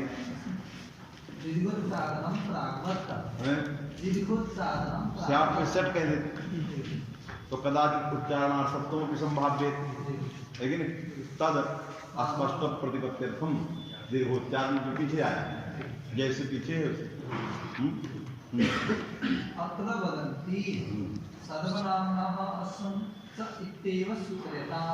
अत्र बदलती सर्वनामना स्याद् ह्रस्वस्थ सूत्र की जगह क्या सूत्र बनाइए, सर्वनामनो असुंच, है कि नहीं। तो सर्वनामना असुंच मने सर्वनामना असुम स्यात्, है कि नहीं, तो यही लिखिए सर्वनामना असुम, अरे याद आपा, इसके बाद सर्वनामना असुंच माने याद होगा चकारा, केवल असुंच नहीं ना, इसलिए चकार रखा, तो याद आपा की बात बना दिए, चकारा याद तभी तो सर्वस्वी बनेगा, क्योंकि सर्वा ये याद करिए, सर्वा या, अब असुम करिए सर्वा के दीर्घकार वित्वात, तो सर्वस्या ए वृद्धि करिए सर्वस्व, समझिए सर्वा ये चकारात याद करने होगा, तो सर्वा या ए, और फिर असुम करिए, तो असुम आदेश है, तो संपूर्ण को प्राप्त गिच लगाइए, तो अंत्यल कौन है सर्वा में आ, उस आ को क्या कर दिए अस, तो बन गया सर्वस्या, अर्थात सर्वस्या वृद्धि से वृद्धि सर्वस्व बन गया। तो सर्वनामना असुम से चकारात या, करके सर्वस्वी बनाया जा सकता है। फिर सर्वनामना स्यात् ह्रस्वस्थ ये सब करने की क्या जरूरत है? ये लघु सूत्र है, क्योंकि उसमें स्यात् करो और फिर ह्रस्वस्थ भी करो और चकार भी रखो। इससे अच्छा क्या करो, चकार जो है पदे कालावच्छेदन समावेशार्थ है। फिर स्यात् हो और आप दो विधेय हो गए, सर्वनाम के दो विधेय, स्यात् और ह्रस्व। बात में कि तो यहाँ लघु सूत्र हो गया सर्वनामना असुम च, तो सर्वस्वी की सिद्धि हो जाएगी। क्या जरूरत थी इतना लंबायमान सूत्र सर्वनामना स्यात् ह्रस्व ये सब करने की क्या जरूरत है? बात समझेगी? फिर क्या लिखे? सर्वनामना असुम च इत्येव सूत्रेताम् इत्येव एवं च याति परे नीत्वा अन्त्यादेशे असुमि सर्वस्या इत्यादि सिद्धम्। सिद्धम बना दिया। क्या लिखा फिर पढ़ो। एवं च माने सर्वनामना असुम च सूत्र करणेन याति परे याट ले चकार याति परे नीत्वा अन्त्यादेशे क्योंकि असुम गीत है इसलिए अंत्यादेशे सर्वा के आकार को सर्वस्या इत्यादि वृद्धिरेच वृद्धौ सर्वस्यैति सिद्धम। इस प्रयोग से जो काम पहले सूत्र से होता था वो काम इस सूत्र से भी हो जाए। स्यात् पदे ह्रस्व विधाने च प्रयोजनं चिन्त्यते। इसलिए स्यात् करना, ह्रस्व का विधान करना, इनका प्रयोजन क्या है? चिंत्य है, क्योंकि इसी से काम चल जाए। सर्वनामना असुम च ये लाघव था, इसलिए क्योंकि सर्वनामना स्यात् ह्रस्व में चकार तो रखे गया था, अब स्यात् और ह्रस्व नहीं रखना है, इससे स्यात् और ह्रस्व का जो प्रयोजन है वो चिंत्य है कि नहीं? विचार नहीं है उसमें, क्यों रखा गया इतना लंबा? अत्रयं चिंता चिंत्य है तो चिंता करिए, क्यों रखा गया? तो कहा ये चिंता है कि नहीं? उसी चिंता को बता रहे हैं। कहा इस विषय में ये विचार मैं अपना प्रस्तुत कर रहा हूँ, स्यात् और ह्रस्व के विषय क्यों रखा पाणिनि जी ने, तो भट्टोजी लिखने जा रहे हैं। असुंसैति उक्ते अमुस्य इत्यादि न सिद्धेति। दे दिया। यदि सर्वनामना असुम च बनाओगे क्या प्रयोग नहीं बनेगा? स्त्रीलिंग में अमुस्य प्रयोग नहीं बनेगा। कैसे नहीं बनेगा? अमुस्य बनता कैसे था, फिर बनेगा कैसे नहीं, है कि? तो अमुस्य बनाइए। आदत शब्द है, आदत शब्द से ये आया यदादि नाम से होने से पदों की स्त्रीत्व विवक्षा में टाप आदा आदा गे बनाया। आदा गे में सर्वनामना स्यात् ह्रस्व से लग गया। जब रहता था तो आदा स्या और अदा के आ को ह्रस्व अदस्यई और अदस्यई में जो है दांत पर से आकार से उकारा दकार से मकारा अमुस्यई वास्तविक में, क्योंकि यह अदस्यई जो था यह है अशांत, क्योंकि अदसो असई कहेगा। अशांत से अदसः दांत पर से अकार से उकारा है कि नहीं, और दकार से मकारा। लेकिन विशेषण दिया असेह अदसः, माने अशांत से अदसः, जिसमें शांत न हो, जिस जो अदस शब्द शांत न हो, क्योंकि अदस्यति में उत्तमत्व नहीं होता है। जब अमुम इच्छति प्रयोग करते हैं, अमुम इच्छति कैच करेंगे अदस कैच, तो अदस्यति बनता है। इस अदस्यति में दकार को मकार या दकार उत्तरवर्ती अकार को उकार नहीं हुआ, अमुस्यति नहीं बना, इसी के लिए रखा गया था असेह। असेह रखा गया, असेह क्यों? अदस्यति। बात में नहीं, इसलिए यदि असुम करोगे, स्यात् ह्रस्व से नहीं करोगे तो ये अशांत तत्वाभाव हो गया, ये शांत हो गया, क्योंकि अदा है और आपने क्या किया? आकार को अस कर दिया। बात में तो अदस कर दिया। जब अदस कर दिया आगे आप याद करेंगे, लेकिन ये सब बनाएंगे, अदस यही बनाएंगे। ये अदस शांत है क्योंकि उसी को हुआ है। वास्तविक नहीं, तो शांत होने के कारण अशांतत्व अभाव होने के कारण इसमें उत्तमत्व नहीं हुआ। और प्रत्यय का अवयव सकार न होने से मूर्धन्य सकार नहीं होगा। यदि कथनचित आप कहो कि नहीं उत्तमत्व हो जाए, है कि नहीं, तो प्रत्यय के अवयव सकार को मूर्धन्यादेश करता है। ये असुम आदेश है। असुम क्या है? आदेश है। तो आदेश का अवयव सकार है, अस का अवयव सकार है, ये प्रत्यय का अवयव सकार नहीं। इसलिए आदेश प्रत्यय सूत्र से शब्द उसी को होगा जो प्रत्यय का अवयव सकार है। जब स्याट करते थे जब स्याट करते थे बात में कि नहीं, तो उसमें सत्व कैसे होता था, उसमें भी तो हुआ है मुझसे ही, तो मुझसे में अदा स्या ए, तो ए का प्रत्यय यदागमन न्याय एक का रहने वाला प्रत्यय तो किसमें आता था, स्याट में आता था, तो वो प्रत्यय का अवयव सकार हो जाता था, समझे कि नहीं, इसलिए उसको मूर्धन्य सकार हो जाता था। अब ये अस इधर प्रकृति से जुड़ रहा है, ये आदेश अवयव सकार है, प्रत्यावय नहीं, इसलिए मूर्धन्य आदेश नहीं होगा, उत्तमत्व नहीं होगा, तो अमुष्य प्रयोग नहीं बनेगा। इसके लिए हमें क्या करना चाहिए, स्याट भी करेंगे, और जब स्याट करोगे तो ह्रस्व ही करना पड़ेगा सर्वस्वी बनाने के लिए, अदस्वी आएगा। इसलिए ये प्रयोजन था, इसलिए पाणिनि जी ने ह्रस्व की चिंता की और स्याट की, समझेंगे, तो अमुष्य इत्यादि न सिद्धे, ये यहाँ कहे बात समझ में आ गई। चलिए आगे न सिद्धेत वस्तुतस्तु आमी सर्वनाम्ना शुद्ध यातो रसस्य इति सूत्रयितुं युक्तम्। वस्तुतः ये बना देते हैं आमी सर्वनाम्ना शुद्ध यातः रस्वस्य, यही बनाते हैं आमी सर्वनाम्ना शुद्ध, तो माने सर्वनाम्ना आमी शुद्ध याट सर्वनाम्ना शुद्ध याट रस्वस्य, एक साथ देखो माने आम ही सर्वनामना सुट सर्वेशा है कि नहीं, या सर्वासाम, स्त्रीलिंग में जाइए तो सर्वासाम है कि नहीं, और फिर जो है आम को अलग करिए, यहां पर आपको क्या बनाना है, स्याट नहीं करना सर्वस्व, तो सर्वनामना सुट, सर्वनामना सुट, आम वहां से रही माने गीत वचन से सर्वनामना सुट, समझ में कि नहीं, और ह्रस्वस्थ याटो ह्रस्वस्थ, सुट हुआ याट भी हुआ, और ह्रस्वस्थ कस्य आपा माने सर्वनामना, आपा ने सर्वनामना, तो सर्वनाम जो सर्वा था उसको ह्रस्व हो गया, तो सर्वस्व भी बन गया, सर्वासाम भी बन गया, ये सारे प्रयोग बन गए। तो वस्तुतः आमी सर्वनामना सुट याट ह्रस्वस्थ याट ह्रस्वश्च, इस प्रकार का सूत्र बनाया जा सकता था। सर्वा आम बनाइए और सर्वनाम से पड़े आम को सुट करिए सर्वासाम, इसलिए नहीं होगा कि आगे लिख रहा है अलग अलग अर्थ किया ना, उसके खंड अलग अलग माने उसकी उद्देश्य अलग है। सर्वनामना ह्रस्व एकम वाक्य है कि नहीं, अलग अलग वाक्य, आम सर्वनामना सुट एकम वाक्य, उसके अंदर विधेय बहुत है, तो तत्त कल्पना अलग एक वाक्य माने आम सर्वनामना सुट एकम वाक्य, अनेन वाक्य ने सर्वासाम, फिर सर्वनामना सुट याट ह्रस्व द्वितीय वाक्य, तो सर्वस्व, तो सर्वनामना सुट हुआ, सर्वनाम से उत्तर जो गीत वचन है उसको सुट हुआ और याट भी है, और फिर ह्रस्व में अन्वय किसका करोगे, सर्वनाम, तो सर्वनामना ह्रस्व, तो क्या बन गया सर्वस्व, तो सर्वस्व भी बन गया, सर्वासाम भी बन गया। इसलिए दोनों सूत्रों को सबको मिला करके यदि एक सूत्र बनाए आम सर्वनामना सुट याट ह्रस्वश्च, तो उसमें लाघव था वस्तुतः, समझ में आएगी।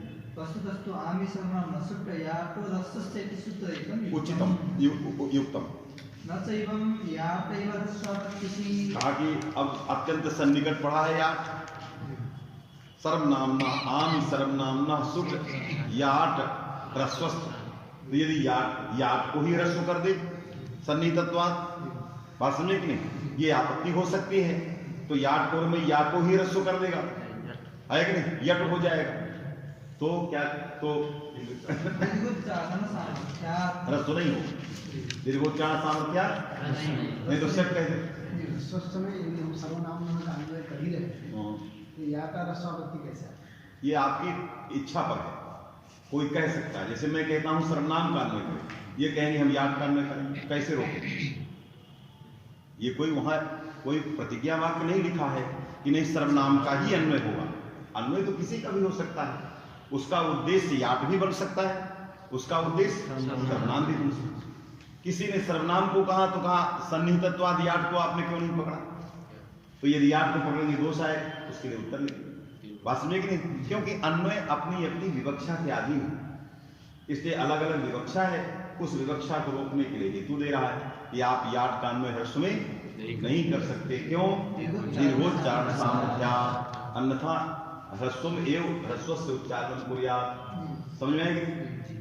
ह्रस्वोच्चारणेऽपि अकार सामर्थ्यात् एव आर्तो अतो गुणस्य वादयितुं शक्यत्वात् इति अवधेयम्। इत्यवधेयम्। क्योंकि यदि ह्रस्वोच्चारण करते तो अकार उच्चारण सामर्थ्य पर रूप रुक जाता। ये नहीं कह सकते कि दीर्घोच्चारण पर रूप बांधने के लिए चिरकार, क्योंकि अकार उच्चारण सामर्थ्य पर रूप रुक जाता, तो ह्रस्व ही कर देते। फिर दीर्घोच्चारण क्यों किया? दीर्घोच्चारण सामर्थ्यात याट काल में ह्रस्व में नहीं होगा, सर्वनाम में ही होगा, इसलिए एतत् सूत्रयितुं कर्तुम् उचितम् इत्यवधेयम्। लगा कि नहीं? चलिए। याति परे इति एवं च याति परे इत्यात् अन्त्यादेश सर्वस्य इत्यादि सिद्धम्। माने सर्वनामना असुं च, सर्वनामना असुं च में याट परे सर्वनामना असुं स्यात्। चकारात आपने याट किया है तो याट और असुं युगपत एक कालावच्छेदन प्राप्त है। सर्वा ए इस अवस्था में याट भी प्राप्त है और सर्वनामना असुं से असुं भी प्राप्त है। तो कैसे आपने लिखा कि याट ही परे सर्वनामना असुं स्यात् जब एक साथ प्राप्त है? तो हेतु क्या लिखा? अंतरंग। याट अंतरंग है। कहा याट असुं के पहले हो जाए और असुं असिद्ध हो जाए, क्योंकि असुं सर्वनाम संज्ञा सापेक्ष है और याट संज्ञा निरपेक्ष है। तो संज्ञा निरपेक्षत्वेन अंतरंगत्वात् क्या होगा? पहले याट हो जाए, जब याट हो गया तो रस असुं होगा, सर्वस्वी बन जाए। आया कि नहीं? वही लिखा अंतरंगत्वात् माने सर्वनाम संज्ञा निरपेक्षत्वेन याट अंतरंग है कि नहीं? क्योंकि संज्ञा निरपेक्ष है और वो जो है संज्ञा सापेक्ष है। संज्ञा सापेक्ष कृत अंतरंग बहिरंग की चर्चा करें। समझ में कि नहीं? न सिद्धेति न सिद्धेत माने क्या? न सिद्धेत अमुस्य इत्यादि न सिद्धेति। यदि सर्वनामना असुं च इत्याकारकं सूत्रं स्यात् तो अमुस्य न सिद्धेत। कथम न सिद्धेति इति इत्यादि एव न सिद्धेति इत्यर्थः। माने इत्यादि एव न सिद्धेति इत्यर्थः। इत्यादि न सिद्धेत का अर्थ किया इत्यादि एव, शेष तो सर्वस्वी वगैरह तो सब सिद्ध हो गए। इत्यादेव न सिद्धेत, जो इससे अध शब्द से संबंधित रूप बनते उन्हीं की ही सिद्धि नहीं, शेष समस्त प्रयोगों की थी। पूर्वम असुनि अशांतत्वाभावेन स्थिति है। पूर्वम असुनि क्यों? असुं और उत्तमत्व युगपत एक कालावच्छेदन प्राप्त है। आदर्श ये इस अवस्था में तेदानी नाम से यत्वगुण से पररूप करने के बाद आदा ए याद करने के बाद असुं और उत्तमत्व दोनों प्राप्त है। तो असुं की दृष्टि में उत्तमत्व क्या है? असिद्ध है, सर्वादि असिद्धत्वात् पूर्वम असुं, पहले असुं ही हो। जब असुं हो गया तो इसमें क्या आ गया? अशांतत्व, माने शांतत्व आ गया, अशांतत्वाभाव आ गया, शांतत्व आ गया। शांतत्व आ गया तो उत्तमत्व नहीं बने। हम उसी की वो व्याख्या करते हैं। सीधा लिखते पूर्वम असुनि अशांतत्वात्। पूर्वम असुनि माने मुत्तस्य सिद्धत्वात् पूर्वम असुनि, मुत्तस्य सिद्धत्वात् पूर्वम असुनि। ये जोड़ के बना तभी लगेगा वो। पूर्वम असुनि अशांतत्वाभावेन मुत्वा नापति। माने शांतत्वात् मुत्वा नापति। पूर्वम मुत्वयितु असिद्धि स्पष्टैव। अब पहले कर ली, पहले यदि करें है कि नहीं? पहले यदि कर दें, क्योंकि असुंग भी प्राप्त है, समझे कि नहीं? असुंग भी प्राप्त है। यदि पहले उत्तमत्व कर लेते हैं तो बनना ही नहीं। अरे पहले आपने उत्तमत्व कर दिया तो क्या बना? अमू बन गई। अब बाद में अमू के उकार को क्या करेंगे? असुम करेंगे तो असिद्धि स्पष्ट ही है, कहने क्या जरूरत? अमस्य ही हो, क्या हो गया? यदि आपने पहले उत्तमत्व किया, एक आशंका बता रहा, यद्यपि पहले ही असुम होना चाहिए तस्य सिद्धत्व। यदि आपने पहले उत्तमत्व किया, बस में कि नहीं, तो उत्तमत्व यदि पहले करेंगे तो तब भी असिद्धि कह रहा है, स्पष्ट है। क्योंकि उत्तमत्व में अमू बनने की बात, अमू या ए, अमू यही ये बनने के बाद असुम करोगे तो असिद्धि स्पष्ट है। बात है कि नहीं? असिद्धि स्पष्ट, क्योंकि स्वयं उकार चला गया। एवं च अमुमुयं इत्यादिवत् व्याख्या भेदेन रूपद्वयम् इहापि स्यात्। तो उसने कहा कि इसमें व्याख्या भेदेन हेतु है, जैसे अमुमुयंग बनाते हो और अदमुयंग बनाते हो, अदद्रयंग बनाते हो, बहुत सारे रूप बनाते हो, विश्वदेव प्रत्यय, इसके उदाहरण में बहुत सारे प्रयोग आए। तो वहां व्याख्या की गई अदसो असेह, एक असेह में नय को निषेधार्थक माना गया, न सेह, और इकार को उच्चारणार्थक नसीह असीह, तस्मात् असेह, माने जहां पर सकार न हो, वास्तविक निषेध, न अशांतस्य न शांतस्य, ये अर्थ किया। दूसरा जो से है उसका अर्थ किया गया सकारस्य, से माने सकारस्य, सकारस्य स्थाने अकारः यत्र, असे में आ को अकार परक माना गया, नय वाला नहीं, अकारः अ माने अह, से यस्य, आकार है सकार के स्थान में जहां ऐसा जो अदस रहेगा वहीं पर उत्तमत्व होगा। जहां पर क्या होगा, आकार के स्थान पर सकार के स्थान में आकार, अर्थात जहां पर तेदादी नामा लगा होगा, जहां पर तेदादी नामा सूत्र से प्रवृत्ति हुई होगी वहीं उत्तमत्व होगा, है कि नहीं। तेदादित्व विषय नान्यत्र, ये कहीं पंक्ति आई है, तेदादित्व विषय नान्यत्र, तेदादि पर रूपत्व विषय नान्यत्र। तो यहां तेदादी नामा है, लगा है, अदस शब्द से आपने तेदादी नामा लगाया है, ए पड़े रहते, और फिर स्त्रीत्व विवक्षा में टाप किया, अदा आपने किया, इसलिए उत्तमत्व यदि हो गया, है कि नहीं, उत्तमत्व हो गया तो एक रूप उत्तमत्व वाला बने। यदि आपने दूसरी व्याख्या कर लिया, क्या व्याख्या किया, अशांत से, और असुम कर दिया मुत्तु को असिद्ध करके, मुत्तु को असिद्ध करके आपने क्या किया, असुम कर दिया, तो इस व्याख्या में ये शांत है, इससे उत्तमत्व तो नहीं होगा।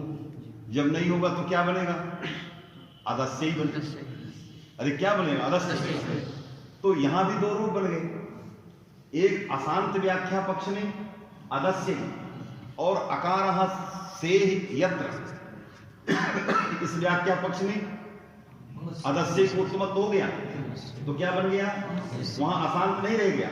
यदि सकार के स्थान में अकार हुआ है, ऐसा यदि अदस शब्द होगा तो आपने मुत्तु को असिद्ध करके पहले आपने क्या कर दिया, युगपद प्राप्ति में शका असुम कर दिया, अदस्य बना दिया, और अदस्य बनाने के बाद यहाँ उत्तमत्व होगा, क्योंकि निषेध अदस्य में इसलिए नहीं क्योंकि उसका अर्थ अशांत है ही नहीं, उसका अर्थ है सकार स्थानिक अकार है यत्र जाता अस्ति, तस्मात् उत्तमत्वम अमुष्यै, तरी अदस्यै अमुष्यै इति रूपद्वयापत्ति, इसलिए स्यात् ह्रस्वश्च वक्तव्यम्। वास्तविक में हमें एक चाहिए, क्या, अमुष्यै, और यहाँ दो रूप बनने लगे, अदस्यै और अमुष्यै। वास्तविक नहीं, माने जब आपने अशांत व्याख्या किया तो असुम करने के बाद उत्तमत्व नहीं होगा, और जब आपने अशांत को अकार से यत्र व्याख्या किया तो हो गया, तो अमुष्यै भी बन गया और अदुष्यै। प्रत्यावयवत्व कैसे जाएगा, क्योंकि मूर्धन्य सकार वाला, तो टाप के स्थान में असुम है, तो टाप वृत्ति जो प्रत्ययत्व है उसको ले जाइए उसमें, और प्रत्यावयवत्व चला जाए, क्योंकि अना की जगह वो असुम हुआ है, तो अना में जो आकार है वो क्या है, प्रत्यय, टाप है, तो तत्संबंधित तो किसमें गया, असुम में चला, वो भी प्रत्यावयवत्व, तो सप्त भी हो जाएगा, तो अदस्य ही अमुष्यै बन जाएगा। केवल दोष इतना ही है कि एक ज्यादा बन गई, अदमुयंग और अमुमुयंग की तरह दृष्टांत है वो, जैसे अदमुयंग और अमुमुयंग में व्याख्या भेदेन रूपद्वयम् तथैव अत्रापि व्याख्यान भेदेन रूपद्वयम्, इसलिए हमें क्या करना चाहिए, ह्रस्व और स्यात् दोनों रखना। समझ में आया कि नहीं, चलिए। एवं च अमुमुयं व्याख्या भेदेन रूपद्वयम् इहापि स्यात्, यहाँ जैसे वहां हुए मुत्तु पक्षे आप स्थानिकत्वेन असुमः, मुत्तु पक्षे जब असे की व्याख्या करोगे, अकार से यस्य यत्र तत्पक्षे, मुत्तु पक्षे आप स्थानिकत्वेन असुमः प्रत्ययया तद अवयवत्वेन, प्रत्यय तो आ गया तो प्रत्यय भी बन गया, तद अवयवत्वेन सकार हो जाएगा, तो अमुष्यै, तो अमुस से अदस से ये बनने लगते एवं च लगा दिया। एवं च तत्र अशान्तस्य इत्यर्थ इत्यत्र तो स्यात् अपि ज्ञापकमिति भावः। तो इसलिए स्यात् ये बताना चाहता है कि अत्र है कि नहीं, इस जगह यहां पर क्या होना चाहिए, अशांत ही व्याख्या ली जाए। जब अशांत दी जाएगी तो ये तो शांत हो गया। ये स्यात् बताना चाहता है कि मैं इसलिए आया हूं कि अदसो असे के असे का अर्थ है अशांत।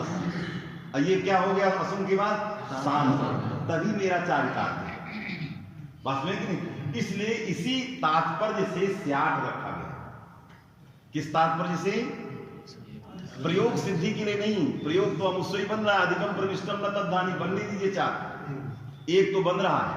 तो स्यात् क्या कह रहा है, अमुष्य ही बनाने के लिए नहीं आया, अमुष्य तो बन ही रहा है। मैं इसलिए आया कि अदसो असे के असे का अर्थ अशांत ही है यहाँ। तो जब अशांत रहेगा तो अब उत्तमत्व नहीं होगा, क्योंकि ये शांत है, तो मेरी आवश्यकता है, इसलिए न सूत्रम। समझ आया, ये क्या है। एवं च तत्र अशान्तस्य इत्यर्थ इत्यत्र स्यात् ग्रहणमपि ज्ञापकमिति भावः। इति भावः।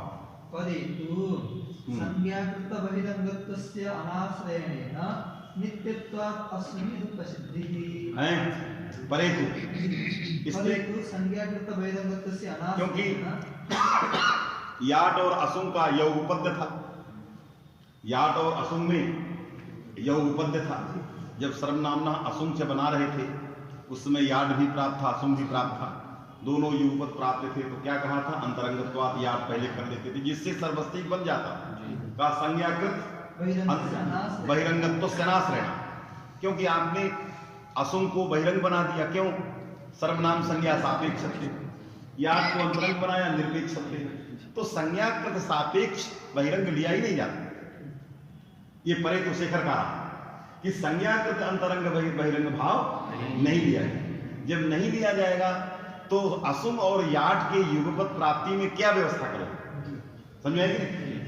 परेतु संज्ञाकृत बहिरंगत्वस्य अनाश्रयणेन नित्यत्वात् अस्मि, तो असुम क्या हो जाएगा, नित्य हो जाएगा, क्योंकि असुम कृताकृत प्रसंगी है। क्योंकि याट के पहले भी प्राप्त है, याट के बाद भी प्राप्त है, इसलिए कृताकृत प्रसंगित्वात् पहले असुम ही हो जाएगा।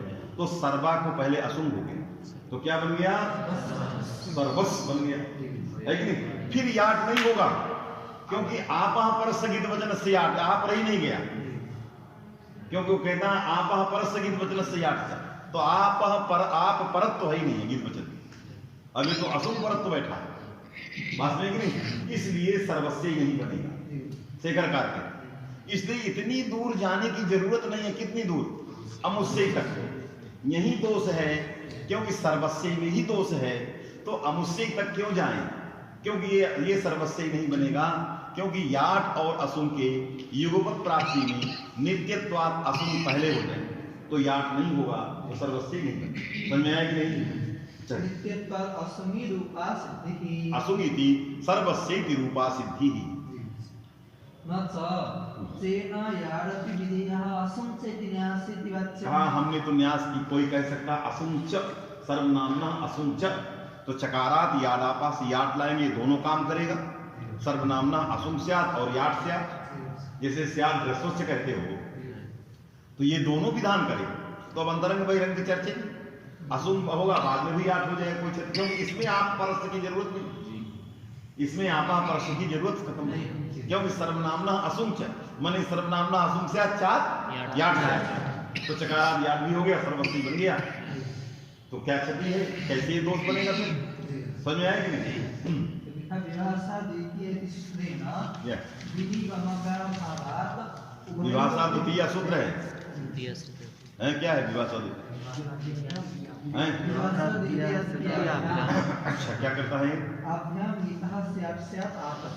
माने द्वितीय और तृतीय शब्द से जो गिद्ध है उसको द्वितीय से और द्वितीय आई। अच्छा, अब ये क्या लिख रहा है, ये तो बना दिया सर्वस्व, आगे क्या लिखा है, यदि स्यात् और आप इसी से करोगे सर्वनामना असुम से, तो क्या आएगा, उत्तर सूत्र जो विभाषा द्वितीय तृतीया अन्यतरस्याम है। इति सूत्रेण विनिगमकाभावात् उभयोः अपि विकल्पे दोनों का विकल्प कर दे, असुम का भी विकल्प करेगा और याट का भी विकल्प करेगा, है कि नहीं? तो जब असुम का विकल्प करेगा तो द्वितीय आएगी, असुम का विकल्प किया याट रखा, बस में कि नहीं? और जब याट नहीं किया द्वितीय, हाँ मैंने दोनों का विकल्प, जब असुम का विकल्प कर गया दोनों साथ में प्रवृत्त होंगे और साथ में निवृत्त होंगे, एक पक्ष में द्वितीय से बनेगा, दूसरे पक्ष में कुछ भी नहीं। हाँ मैंने दोनों नहीं होंगे तब न असुम होगा न याट होगा, तो द्वितीय आएगी, द्वितीय आएगी, समझ में? द्वितीय मैंने याट और असुम दोनों नहीं, ठीक है? हाँ क्या लिखा? विनिगम का विरहिनो हाँ तो दोनों विकल्प कर दिया, असुम भी विकल्प है याट, मैंने एक साथ नहीं होंगे, बस में कि नहीं? जब नहीं होंगे द्वितीय आई तो द्वितीय से तो बन गया, द्वितीय आएगी इति असिद्ध्यापत्ते, न असुम हुआ न याट हुआ, द्वितीय आएगी, ठीक लिखा। तो एक तो दोष ये आ गया, किंच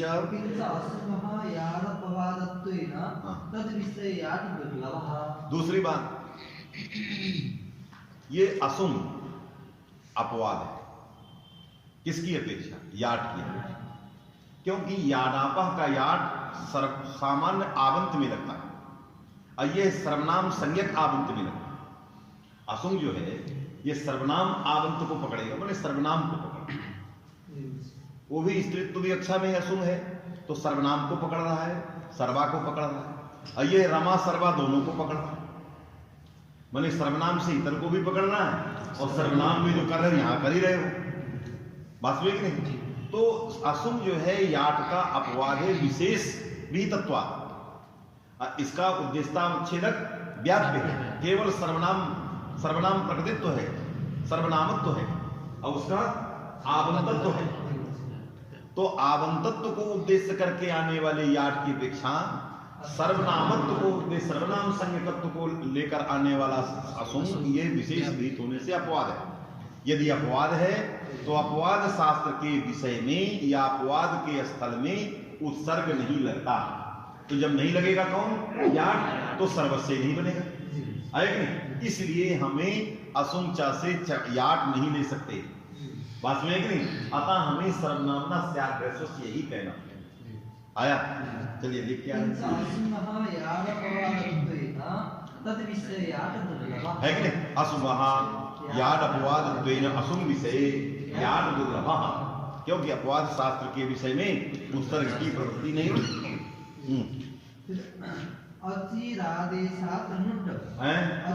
अचिरादेशात् नुट पूर्वभी प्रतिषेधेन कि असंगतम, पूरा पढ़ो पहले, पढ़ो उसको पहले, पढ़ो आगे क्या लिख रहा है। अचिरादेशात् नुट माने अपवाद के विषय में उत्सर्ग नहीं लगा, तस्मात् सूत्र बनाना अग्रे। अचिरादेशात् नुट, अचिरादे माने अच निमित्तकरादेशात् पूर्व प्रसिद्धेन लुट, क्यों? तीसरी आम इस अवस्था में अचिरादेश से रादेश भी प्राप्त है और ह्रस्व नद्यापो नुट से नुट प्राप्त है। अचिरादेश नुट का बाधक है, अचिरादेश क्या है? नुट का बाधक है, नुट नहीं होना था, इसलिए पूर्व प्रसिद्धेन भाष्यकार ने क्या किया? नुट किया और नुट करके तीसरी नाम बना के नाम से प्राप्त दीर्घ में न किस चतस्त्र को चरितार्थ किया। यदि रादेश हो जाए तो आपका न किस चतस्त्र और नाम दीर्घा दीर्घ प्राप्ति नहीं, व्यर्थी हो जाए, इसलिए पूर्व प्रसिद्ध ने नुट किया, बस में कि नहीं? आगे पढ़ो पहले क्या, पहले प्रसंग आ गया ना समझ।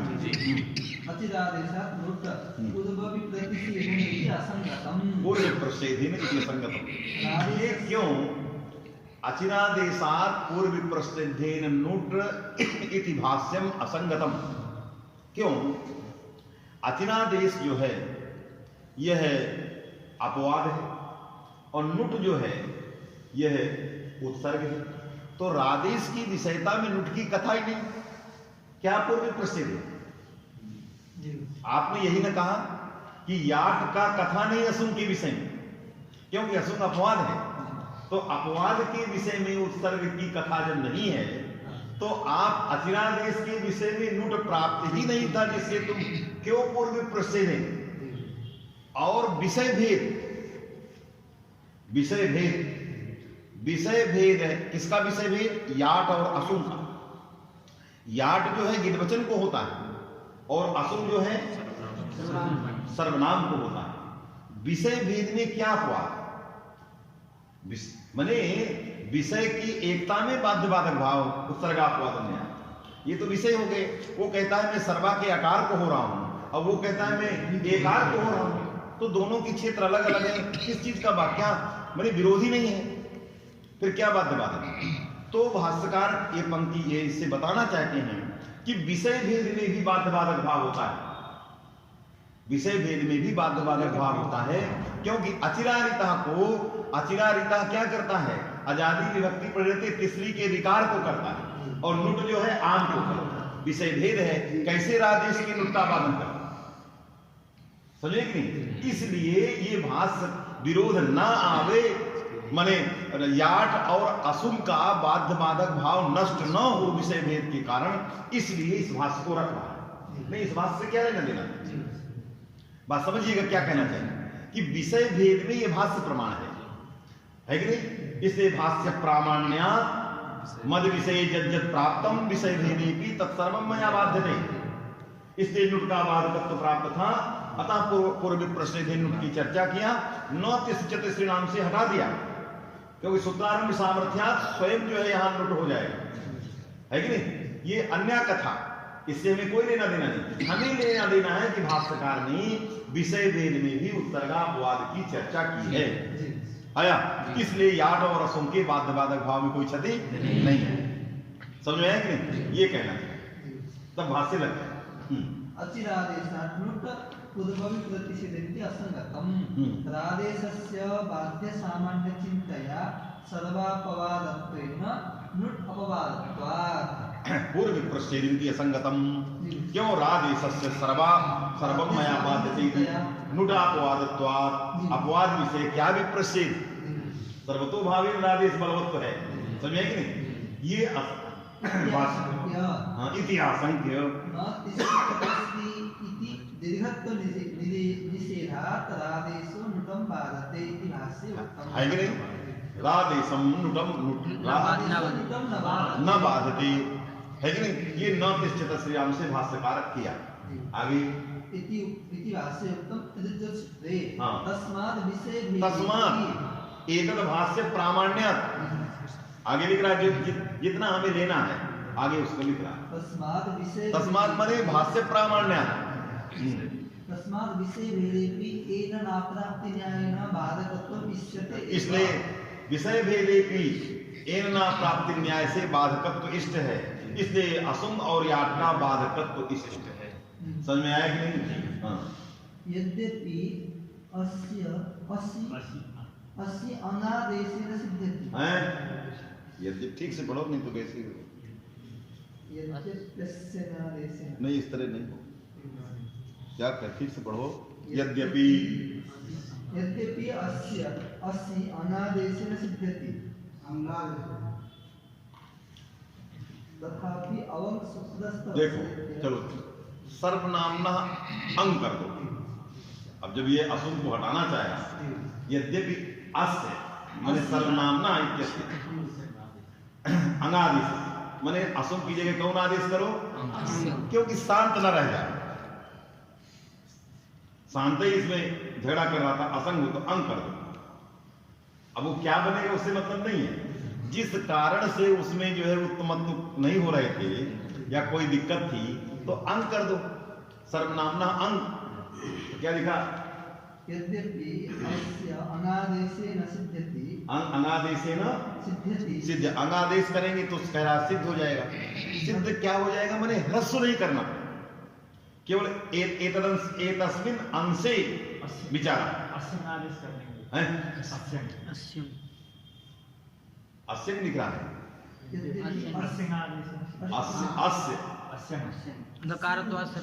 क्या लिखा? रूप क्या आपने? अस्यंग लिखा है कि अंग लिखा है? अच्छा, अस्यंग तो चलिए, अस्यंग तो और अच्छा है। नहीं करना पड़ेगा, कुछ नहीं करना, कुछ नहीं करना। सर्वागी, सर्वागी, तो सर्वा में आकार को क्या कर दिया? अस्य, आकार चला गया, सर्वस्य, वृद्धि करिए सर्वस्य, अस्य ठीक है, चलिए उसको बना लो, वहां गड़बड़ है। सही है गुरुजी, पर तो यद्यपि अस्य अंग नहीं, यद्यपि अस्य, यद्यपि अस्य आदेशेन सिद्ध्यति तथापि अवं सूत्रस्थ भाष्यरीत्या, भाष्यकार ने अवंग सूत्र में गोरख वचनम स्वर सिद्ध्यर्थम कदाचित अंतोदात्तोपि स्यात्, वहां अक कहाँ है? अवंग स्फोटानक से गोरख इत्येव सूत्रयितुम उचितम, है कि नहीं? भाष्य है तो गोरख वचनम स्वर सिद्ध्यर्थम कदाचित अंतोदात्तोपि स्यात्, उसी तरह यहाँ भी दोष आ जाए। क्या लिख रहे हैं देखो, तथापि अवं सूत्रस्थ भाष्य भाष्यरीत्या जैसे वहां अंतोदात्त सब हो गया, वहां यहाँ पर भी अंतरतमेन कदाचित अंतोदात्तत्वे, कदाचित मने सर्वा के आकार, सर्वा का आकार अंतोदात्त है, उसके स्थान में आने वाला असंग भी क्या होगा? अंतोदात्त होगा, है कि नहीं? तो या का आकार क्या होगा? अंतोदात्त हो गया। अब विभक्ति क्या है? अनुदात्त थी, एकादेश उदात्ते उदात्ता, अनुदात्त से उदात्ते नसा एकादेशी उदात्ता, तो विभक्ति क्या हो गई? उदात्त। सर्वस्वी का ऐ क्या हो गया? उदात्त। हमें क्या चाहिए? अनुदात्त चाहिए, यही दोष है, इसलिए नहीं कर सकते। इष्ट स्वर से प्राप्त अभाव, हमें इष्ट स्वर नहीं मिल रहा है, क्योंकि हमने अंतरतम्यात् कदाचित क्या कर दिया? सर्वस्व के यकार के यकार को उदात्त किया। अनुदात्त सुपितौ से जो है एकार अनुदात्त था, एकादेश करोगे तो क्या होगा? उदात्त होगा।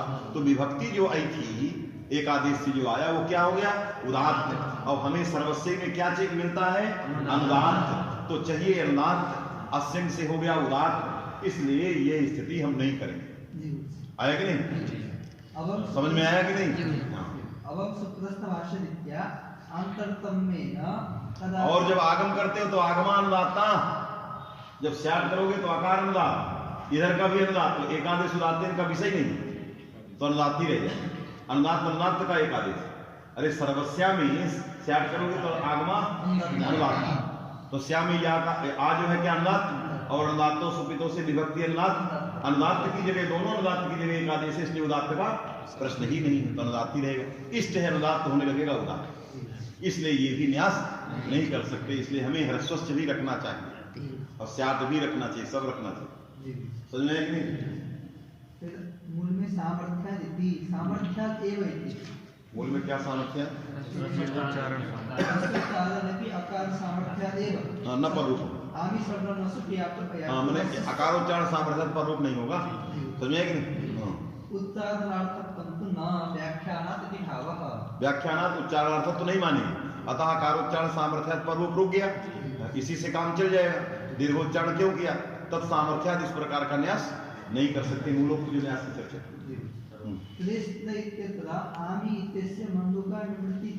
अब इस पक्ष में, वस्तुतस्तु के पक्ष में सर्वनामना आम सूत्र जो बनाया है याट, इस सूत्र में अब त्रिस्त्रिया में क्या लिखा है? त्रिस्त्रिया में